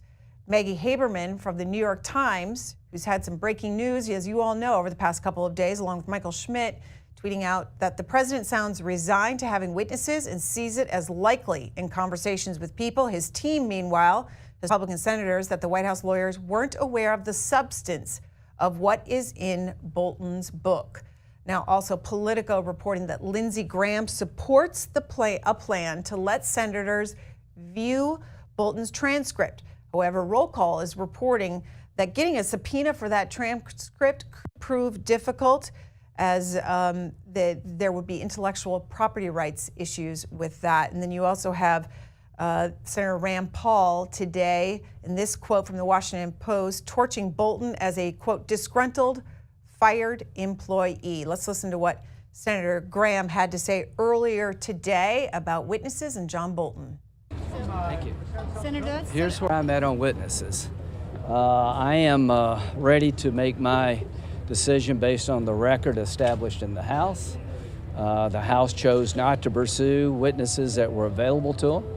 I don't want to start a precedent of just doing it half-ass in the House and expect the Senate to fix it. I've seen the New York Times story. I have no idea what they're talking about. Senator Lankford has suggested to make the manuscript available in a classified setting and let senators go read it for themselves. That sounds like a reasonable solution to me. However, if people want witnesses, we're going to get a lot of witnesses. This idea of calling 1 and 1 makes 0 sense to me. What I'd say is that there's not a scintilla of evidence that the Biden's connection to the Ukraine was inappropriate. There's a tsunami of evidence. So the House managers told the Senate this is baseless, it's been debunked, and I think the defense team yesterday made a damning indictment of Hunter and Joe Biden allowed to happen and it's not in Americans' interest to ever see this happen again in the Ukraine, where Hunter Biden basically turned it into an ATM machine. We're going to go to that, and there's media reports. People in your business have suggested that a DNC staffer met with Ukrainian officials about the 2016 election. I don't know if that's true or not, but if we're going to open this up to additional inquiry, we're going to go down the road. Was it legitimate for the president to believe there was corruption and conflicts of interest on the Biden's part in the Ukraine?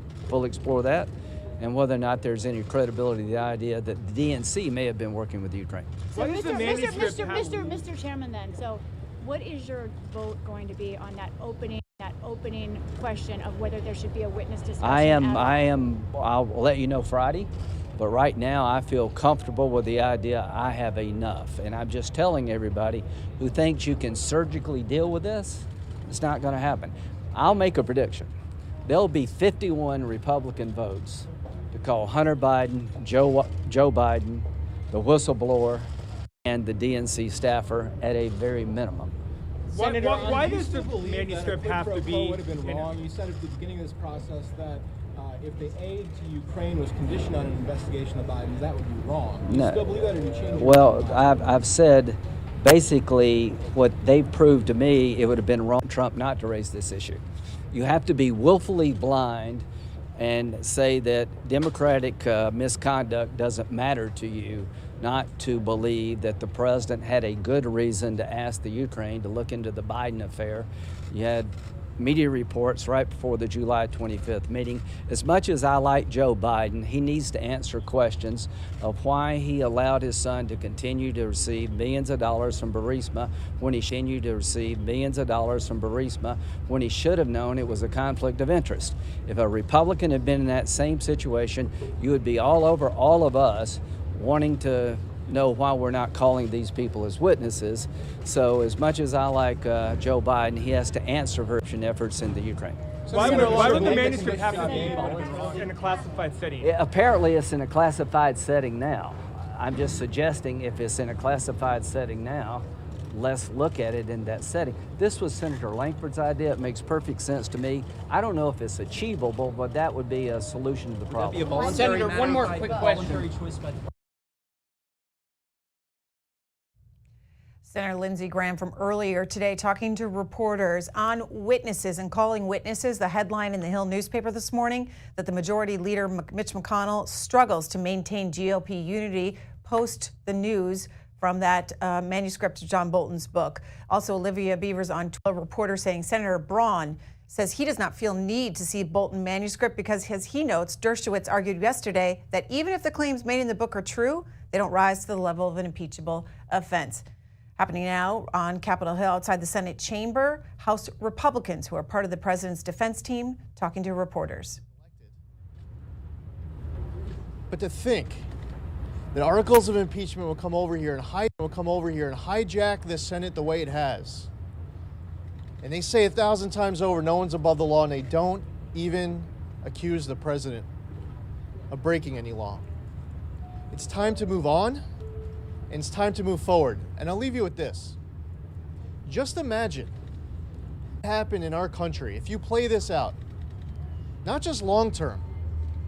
Not just the next time that you have a Republican House with a Democratic president and this new lowered standard. What happens the next day?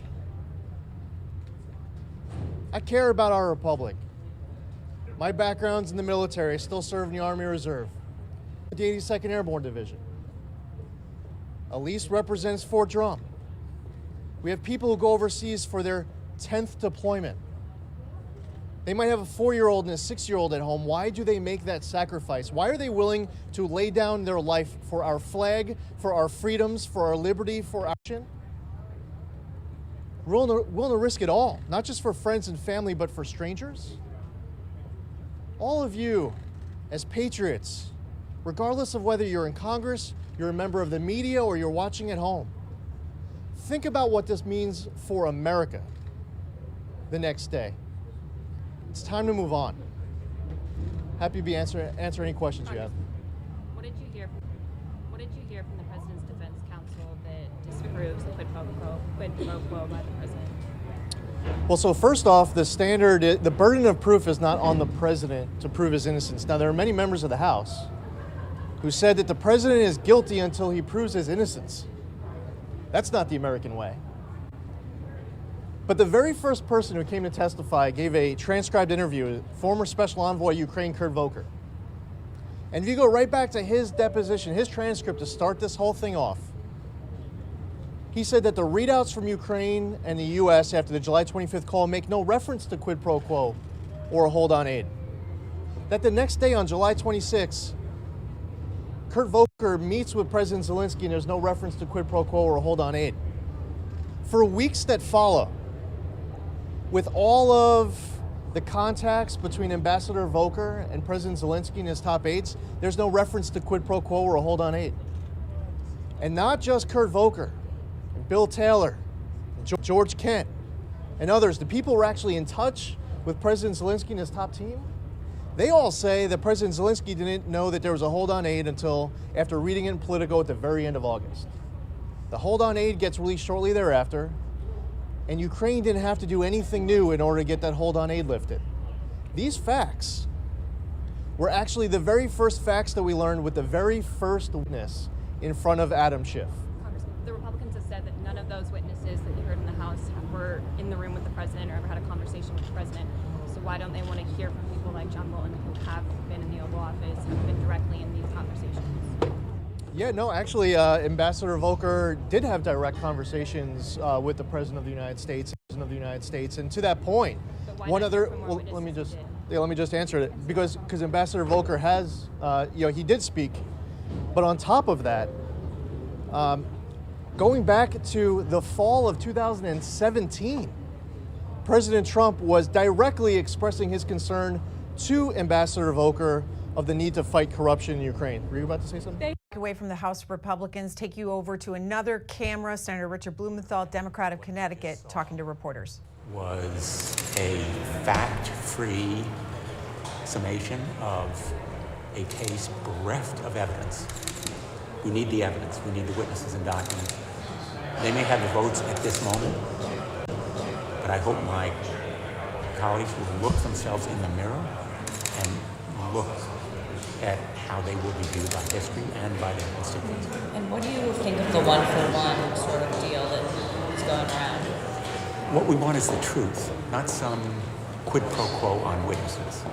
We've seen what a quid pro quo does. Indeed, the truth, and we need the witnesses who were in the room, eyes and ears on the president, first-hand knowledge, beginning with John Bolton, all of the documents, his notes, so that the American people can see the complete story, not a Trump campaign ad on the floor of the Senate, which is what a quid pro quo on witnesses would produce. So would you prefer to vote on witnesses one by one or have a slate of witnesses presented and then vote on that slate? Our view is we want all four witnesses. John Bolton, Mick Mulvaney, Robert Blair, Mike Duffy, all of them with relevant first-hand knowledge. And the documents that we've requested, a vote, whether it's one by one or in total, we'd like votes on all of them. And if I may quickly change topics, the news Everybody today, finished on the news today on the UK and Port Kuwait. Do you have any comment on that? I'm deeply alarmed and concerned. And again, it reflects the diminishing leadership of this president and his credibility, which is so reduced by his essentially lack of honesty to the world and to the American people. But the potential for Huawei to be integrated into the UK system is deeply concerning, and I hope there'll be stronger action taken. Do you think it will affect the relationship between the US and the UK? I hope it will not, because I hope the UK will think better of this potentially very misguided and possibly reckless move. Thank you. Let's get to some calls here. Shirley in Arkansas, you're up first, Democratic caller. Your reaction to what you've heard today?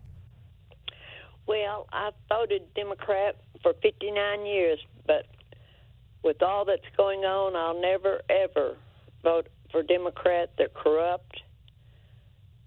They're making us become a third world country, and I will never, as long as I live, even though I'm 80 years old, I will never vote Democrat ever again. Because of what you've heard in this impeachment? Yes. Yes. And why? What specifically? Because it's so crooked. They're so crooked. Okay, Shirley. Doug in California, Independent. Doug, your turn. Hi, thank you for taking my call. The whistleblower is what is on my mind. I believe nobody has ever seen the whistleblower. Nobody knows the whistleblower except for Mr. Alan Schiff. And I'm just beginning to wonder if Alan Schiff is the whistleblower. It's Adam Schiff. Blower. It's Adam Schiff, the Okay. chair of the Intelligence Committee from California. Now, the Senate is past their break time. They broke at 2:18, or we're coming up on the end of their break time. The Majority Leader, Mitch McConnell, we saw him walking back into the chamber. So cameras, when the cameras come up, that is when we will go right back into the chamber. We may have to cut off your remarks so we can get you back in there quickly as they resume their concluding remarks from the president's lawyers. Now, we're expected to hear from Pat Cipollone. He said he will not take all of their 24 hours. They'll take about half of it. And he said that would conclude by dinner time, if not before. Let's go to Danny in Ingles, Florida, Republican caller. Danny? Hello, Danny? Let me try one more time here. Danny, you there? Yeah, I'm here. All right, go ahead.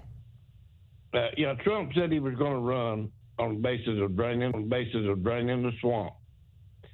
And I've worked construction for 50 years. And you don't drain a swamp without muddying the water. And there's a lot of Democrats fixing to wash over the dam. So that's my opinion on it. So.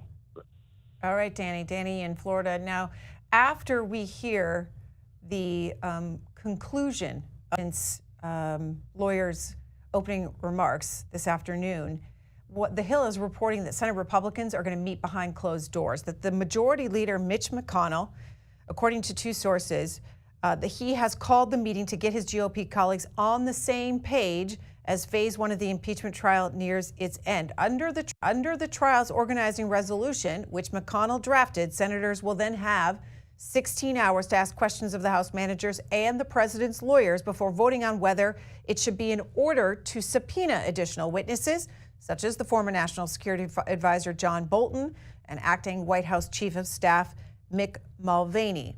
Now, they will meet behind closed doors, and then they're expected questioning of the House managers and the president's lawyers tomorrow. That is what is being reported by reporters up on Capitol Hill. Kimberly in Philadelphia, Democratic caller. Hi. Hi. My concern is that the practice of the GOP systematically blocking information from the public is not blocking information from the public is not serving us well. No one, including the president, is above the law. The GOP has basically been acting as if their role is to defend the president and uphold his agenda.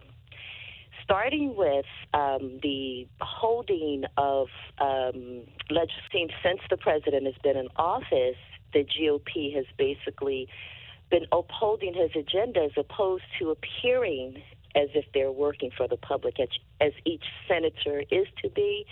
Now, regarding these charges and the impeachment, I mean, we've heard all sorts of claims that the impeachment is invalid, as if it's not defined by our Constitution. Each of our elected officials, including the president, is expected to serve a particular role in upholding our Constitution, and that does not seem to be happening. They determined before the trial even started and identified themselves as biased jurors. Imagine that. Imagine that. Never have we seen any such behavior and claim willingness to stand up and say that, and as if it would be accepted by the American people. Okay, Kimberly, and more observations from C-SPAN's Capitol Hill producer Craig Kaplan. Senate floor desk mates, Senators Collins and Murkowski, spoke to each other for a few minutes in their seats at the top of the recess. Collins then went over and spoke to Jerry Nadler, one of the House managers, seated at the manager's table. He returned to trial today after being in New York City Monday, where his wife is undergoing pancreatic cancer treatment. Michael in Granada Hills, California, Independent. Hi, Michael. Hi there. Thank you for providing the coverage. I very much appreciate it. I think the biggest issue right now is that when you go to trial, you have to be tried for breaking a law, and you have to have evidence. And I think anybody in your community who has gone to civil or criminal trial can attest to that. To me, that has, and I think witnesses and press statements all just take away from that. I think this needs to stop, and they need to be resubmitted under constitutionally correct means. Okay, Michael. Leanne Caldwell, who produces for NBC, tweeting out just after the break was called, Senators Collins and Murkowski stayed seated and chatted quietly for about 5 minutes. They each had a hand covering their mouth, likely to assure that reporters or perhaps other senators couldn't pick up what they had to say. Roger in New Mexico, Republican. Hi, Roger. Again, we're waiting for the Senate to come back in after this short recess. We don't control the cameras, Roger, so when they come in, we'll go there quickly. Go ahead. All right. First of all, thank you for letting me speak my opinion. I do not support the impeachment of a president who has done more foreign and domestic than any president we've ever had in the history of the United States. If they've got a problem with his policy or him himself, that sounds like a personal issue. But he has done more on foreign policy, all the deals that he has made, everything this man has done, he's done and made things better for the citizens and people of the United States. Okay. Roger in New Mexico. Now, Robert Costa, who reports for the Washington Post, caught up with Adam Schiff, the lead House manager, the Intel chair in the House, said he just interviewed him, and on the Bolton fallout, as Robert Costa says in his tweet, and as the witness talks continue, Schiff holds his position. No circus deals, and the Senate shouldn't look to the House to issue a subpoena for Bolton. Also, from Capitol Hill, we have Casey Hunt, who's saying Senator David Perdue has compared Romney to Jeff Flake on steroids, except that Romney's not in danger of losing his seat. Mitt Romney, as you all know, saying there are him and other Republicans who could be open to voting for allowing witnesses and getting testimony from John Bolton. On a lighter note, Thomas Burr, who covers Capitol Hill, tweeting out Romney is drinking chocolate milk. He apparently brought his own bottle. And then a Wall Street Journal reporter, Natalie Andrews, says Mitt Romney was busted for bringing a bottle of BYU's famous chocolate milk on the Senate floor. He put it in a glass, and that was okay then. We'll go to Joel in California, Democratic caller. Hi, Joel. Hi, thank you for having me on. I guess my only reaction to the defense so far has been it feels like they don't have a coherent narrative or like a logical progression to their arguments. It's more or less like I would characterize it as a constellation of randomly indented bullet points, whereas I think the House managers laid out a very clear argument where they went through systematically through Article 1 and through Article 2, and they basically went ahead with trying to prove their case in a very systematic fashion. The defense just seems to kind of just be spraying whatever they can out there in the hopes that I think somebody will latch on to one or two things, and that way they'll be able to say, oh, well, this is my reason for, supporting the defense, rather than that there's a logical conclusion or a logic. I don't know if they're allowed to have visual aids on the floor of the Senate, but if they were, I think it'd be super helpful to have two different flip charts, one that says Article 1, one that says Article 2, and everything that pertains to those two articles of impeachment goes on the first two, and then a third one that's just everything else. Well, they've had... And that would be an easy way. Yeah, Joel, both the House managers and the president's lawyers have used visual aids throughout. Right, yes, they've used slides and stuff like that, but if you had something that was an easy visual reference where you could see, here's everything that doesn't actually relate directly to Article 1, abuse of power, or Article 2, obstruction of Congress, and that way you'd know if this was like a shiny object just kind of being thrown out as a way to, I think, muddy the waters or confuse people who are watching. That's what it feels like the defense is trying to do. They're just trying to throw as much stuff out there to confuse people, and so that they'll latch on to one or two things that they think they like. Okay. All right. Well, the Senate is in a 15-minute break. It's approaching more like 30 minutes here. And they will take this break, and then they'll come back, and the president's lawyers plan to wrap up their opening arguments. And then it turns to the 16 hours of questions that senators get to ask. They have to write down their questions. They get vetted through leadership, according to the Hill newspaper, and then they are asked. They are given to the Chief Justice, who then reads the question to whoever it's addressed to. During the Clinton trial, they would get 5 minutes to answer each of those. How it works out this time around. Jeff Zeleny, who reports for CNN, tweeting out that Amy Klobuchar is making a whirlwind trip to Iowa tonight. The Senate is back in. We'll go there now. Thank you, Mr. Chief Justice, members of the Senate. Well, I had kind of a lengthy presentation prepared. But I think you've heard a lot from our side, and I think we've made our case. And so I just want to leave you with a couple of points. First of all, thank you, Mr. Leader, and thank you, Democratic Leader Schumer, and all of you for the privilege and for your time and attention. We really appreciate it.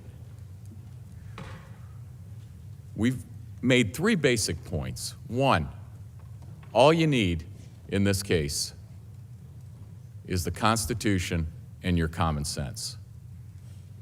You just look at the articles of impeachment. The articles of impeachment fall far short of any constitutional standard, and they are dangerous.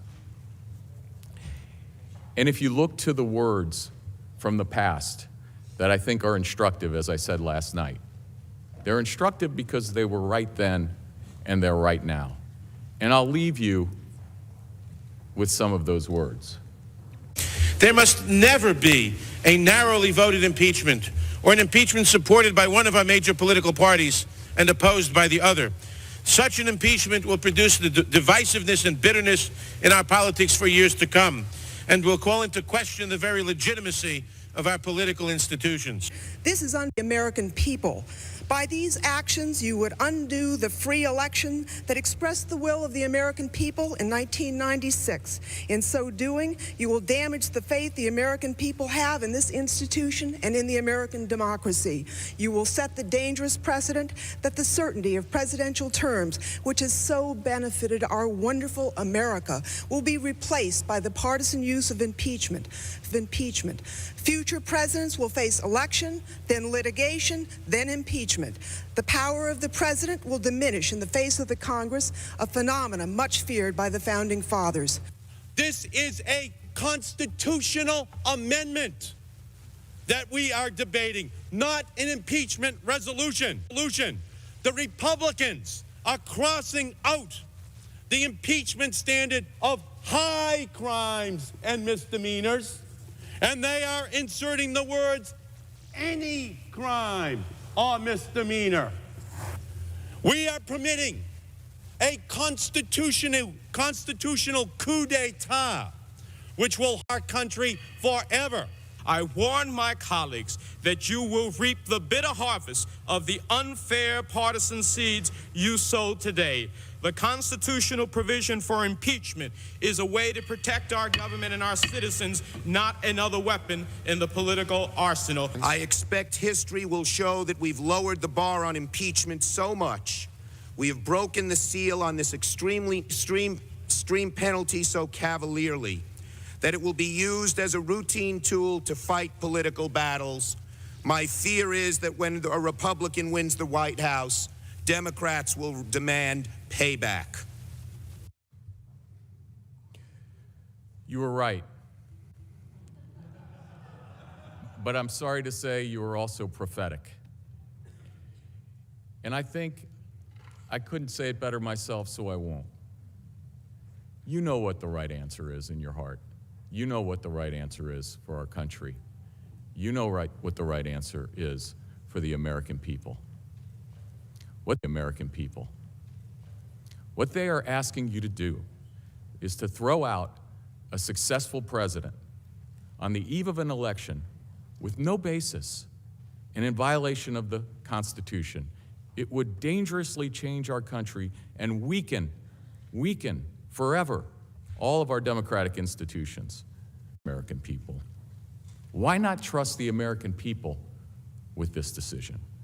Why tear up their ballots? Why tear up every ballot across this country? You can't do that. You know you can't do that. So I ask you to defend our Constitution, to defend fundamental fairness, to defend basic due process rights, but most importantly, to respect and defend the sacred right of every American to vote and to choose their president. The election is only months away. The American people are entitled to choose their president,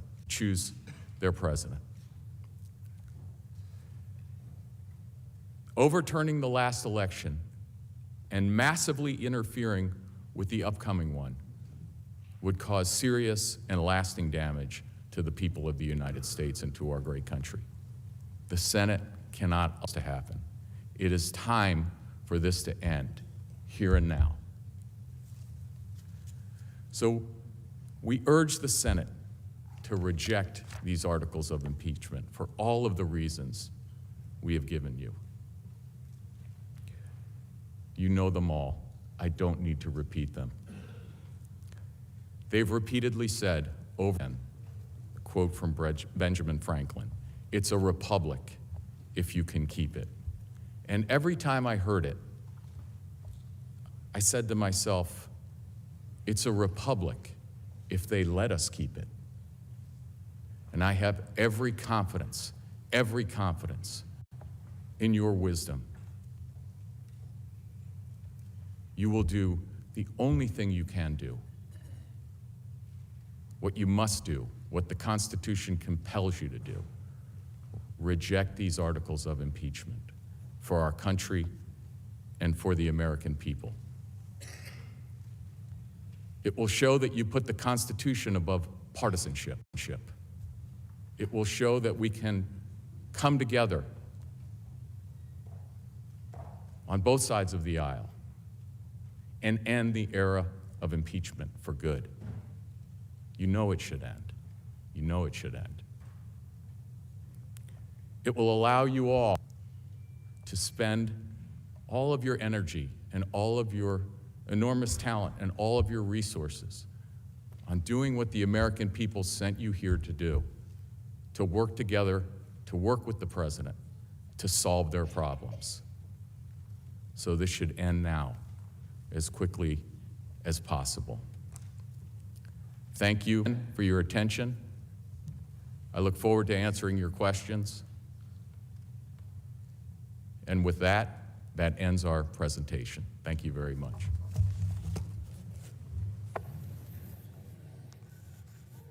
The Majority Leader is recognized. Mr. Chief Justice, I have reached an agreement with the Democratic leader on how to proceed during the question period. Therefore, I ask unanimous consent that the question period for senators start when the Senate reconvenes on Wednesday. Further, that the questions alternate between the majority and minority sides for up to 8 hours during that session of the Senate. Finally, that on Thursday, the Senate resume time for senators' questions alternating between sides for up to 8 hours during that session of the Senate. Is there objection? So we will complete the question period over the next 2 days. I remind senators that their questions must be in writing, will be submitted to the Chief Justice. During the question period of the Clinton trial, senators were thoughtful and brief with their questions, and the managers and counsel were succinct in their answers. I hope we can follow both of these examples during this time. During the impeachment trial of President Clinton, Chief Justice Rehnquist advised counsel, quote, counsel on both sides, that the chair will operate on a rebuttable presumption that each question can be fully and fairly answered in 5 minutes or less, end quote. The transcript indicates that the statement was met with, quote, laughter, end quote. Nonetheless, managers and counsel generally limited their responses accordingly. I think the late chief's time limit was a good one and would ask both sides to abide by it. So, Mr. Chief Justice, I ask unanimous consent that the trial adjourn until 1 p.m. Wednesday, January 29th, and that this order also constitute the adjournment of the Senate. Without objection, we're adjourned.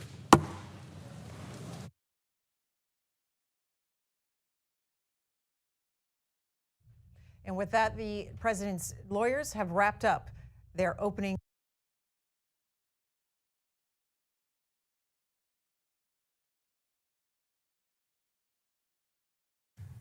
Mr. Chief Justice, distinguished members of the Senate, our friends, lawyers, fellow lawyers, it's a great honor for me to stand before you today to present a constitutional argument against the impeachment and removal not only of this president, but of all and any future presidents who may be charged with the unconstitutional grounds of abuse of power and obstruction of Congress. I stand before you today as I stood in 1973 and 1974 for the protection of the constitutional and procedural rights of Richard Nixon, who I personally abhorred, and whose impeachment I personally favored. And as I stood for the rights of Bill Clinton, who I admired, and whose impeachment I strongly opposed. I stand against the application and misapplication of the constitutional criteria in every case and against any president without regard to whether I support his or her parties or policies. I would be making the very same constitutional argument had Hillary Clinton, for whom I voted, been elected and had a Republican House voted to impeach her on these unconstitutional grounds. I am here today because I love my country and our Constitution. Everyone in this room shares that love. I will argue that our Constitution and its terms, high crimes and misdemeanors, do not encompass the two articles charging abuse of power and obstruction of Congress. In offering these arguments, I stand in the footsteps and in the spirit of Justice Benjamin Curtis, who was of counsel to impeach President Andrew Johnson, and who explained to the Senate that, quote, a greater principle was at stake than the fate of any particular president. And of William Evarts, a former Secretary of State, another one of Andrew Johnson's lawyers, who reportedly said that he had come to the defense table not as a partisan, not as a sympathizer, but to defend the Constitution. The Constitution, of course, provides that the Senate has the sole role and power to try all impeachments. In exercising that power, the Senate must consider three issues in this case. The first is whether the evidence presented by the House managers establishes, by the appropriate standard of proof beyond a reasonable doubt, that the factual allegations occurred. The second is whether, if these factual allegations occurred, did they rise to the level of abuse of power and or obstruction of Congress. Finally, the Senate must determine whether abuse of power and obstruction of Congress are constitutionally authorized criteria for impeachment. The first issue is largely factual, and I leave that to others. The second is a combination of traditional and constitutional law, and I will touch on those. The third is a matter of pure constitutional law. Do charges of abuse and obstruction rise to the level of impeachable offenses under the Constitution? I will begin, as all constitutional analysis begins, with the text of the Constitution governing impeachment. I will then examine why the framers selected the words they did as the sole criteria authorizing impeachment. In making my presentation, I will transport you back to a hot summer in Philadelphia and a cold winter in Washington. I will introduce you to patriots and ideas that helped shape our great nation. To prepare for this journey, I have immersed myself in a lot of dusty old volumes from the 18th and 19th century. I ask your indulgence as I quote from the wisdom of our founders. This return to the days of yesteryear is necessary because the issue today is not what the criteria of impeachment should be, not what a legislative body or a constitutional body might today decide are the proper criteria for impeachment of a president, but what the framers of our Constitution actually chose and what they expressly and implicitly rejected. I will ask whether the framers would have accepted such vague and open-ended terms as abuse of power and obstruction of Congress as governing criteria.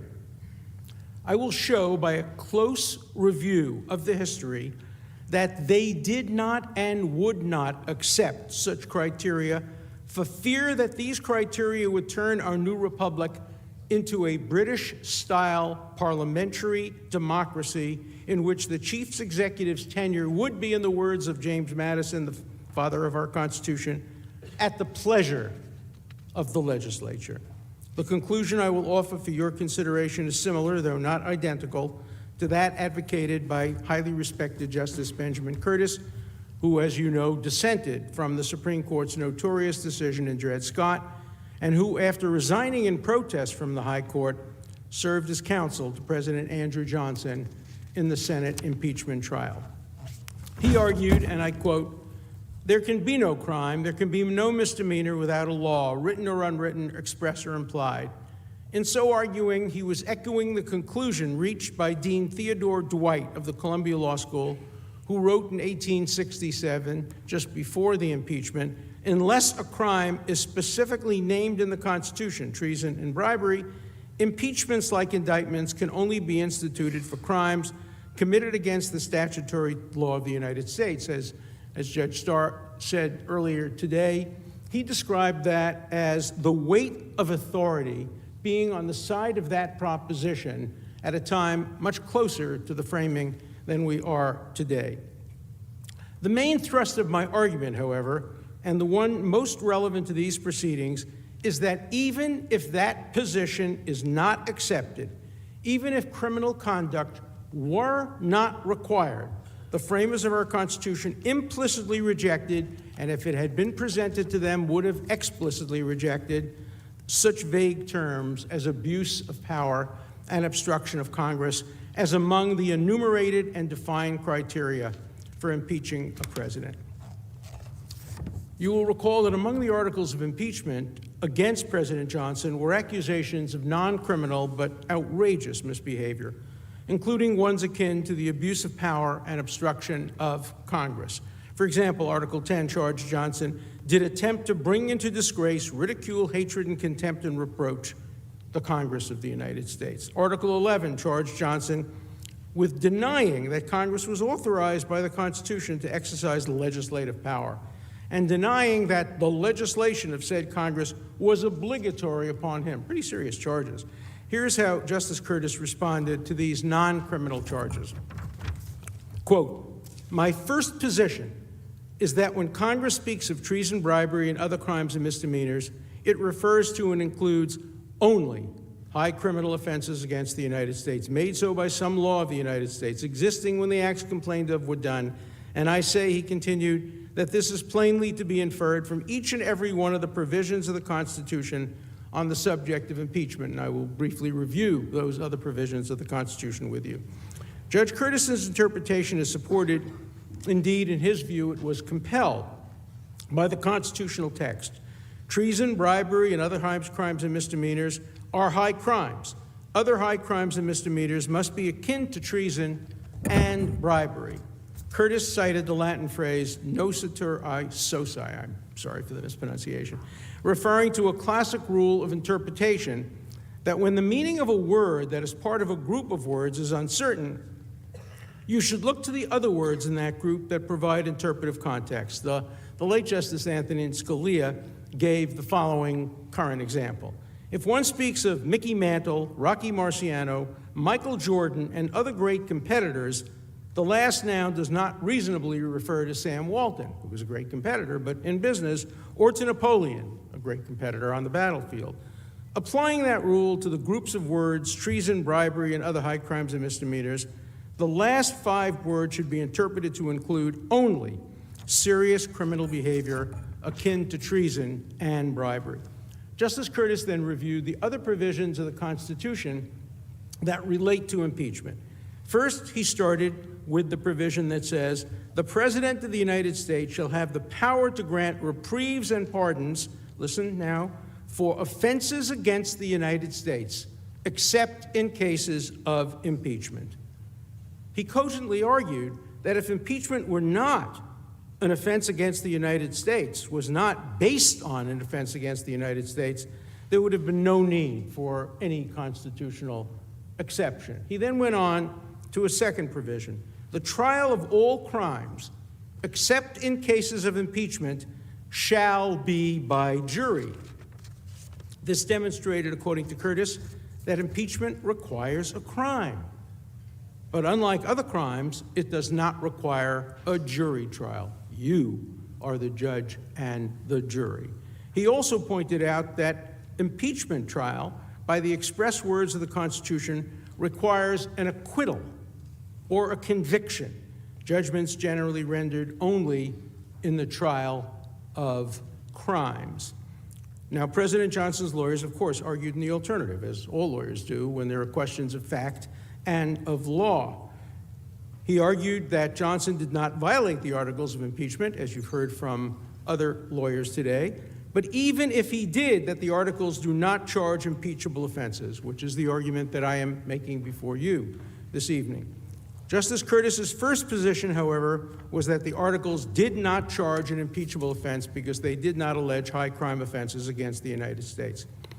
According to Harvard historian and law professor Nicholas Bowie, Curtis's constitutional arguments were persuasive to at least some senators who were no friends of President Johnson, including the co-authors of the 13th and the 14th Amendments. As Senator William Pitt Fessenden later put it, Judge Curtis gave us the law, and we followed it.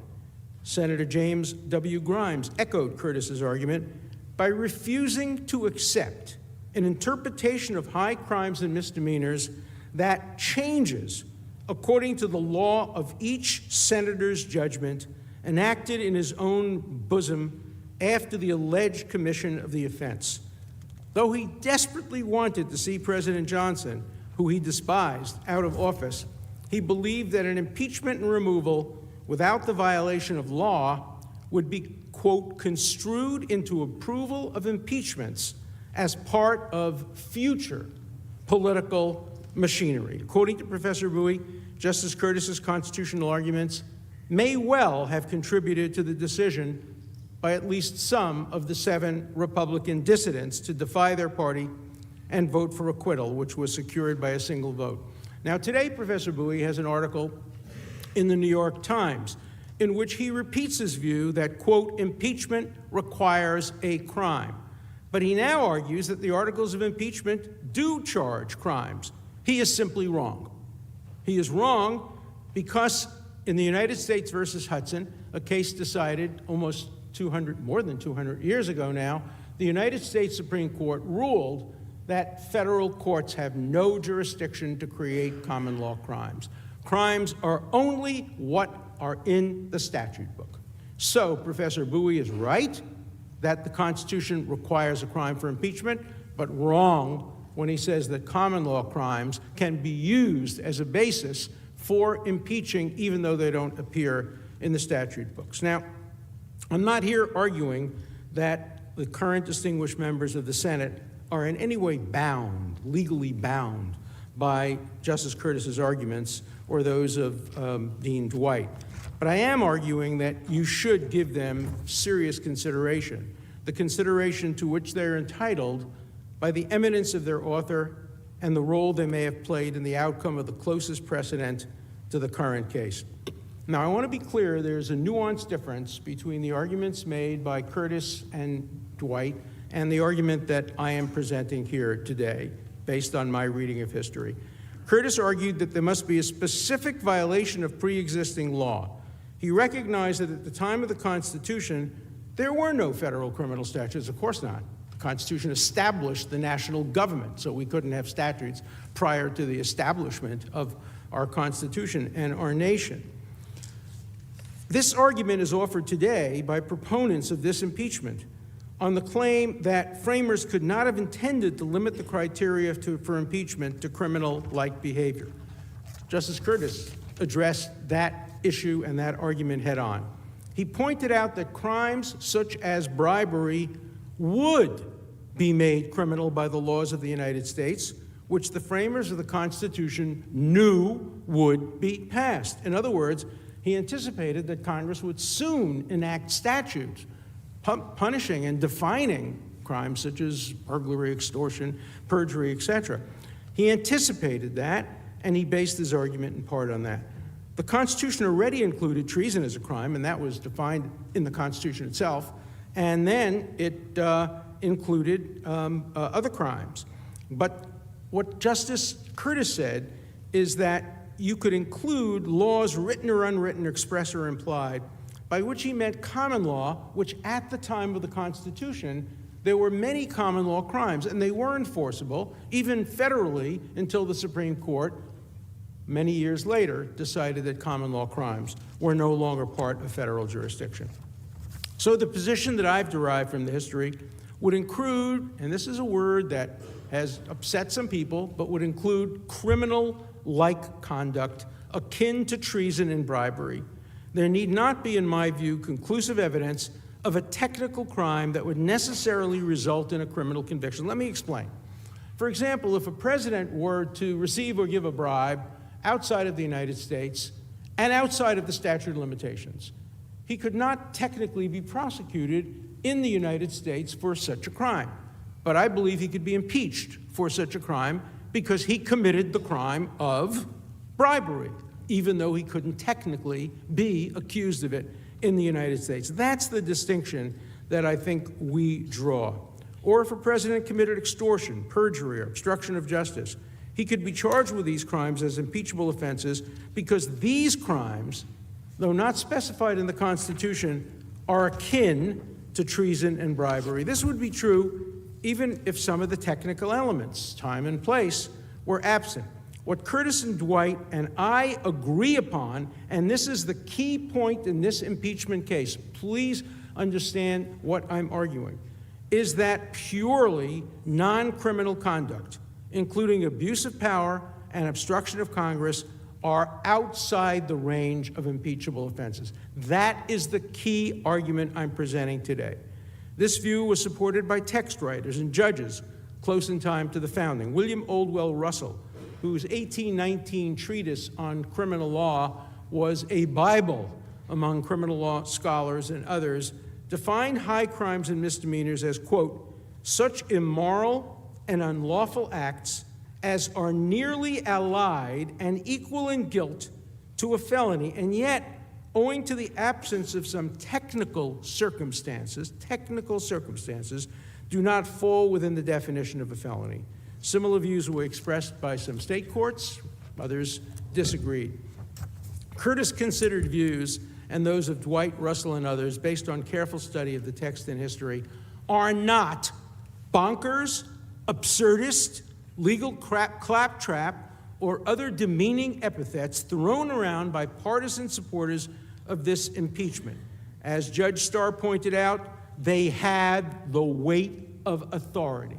They were accepted by the generation of founders and the generations that followed. If they are not accepted by academics today, that shows a weakness among the academics, not among the founders.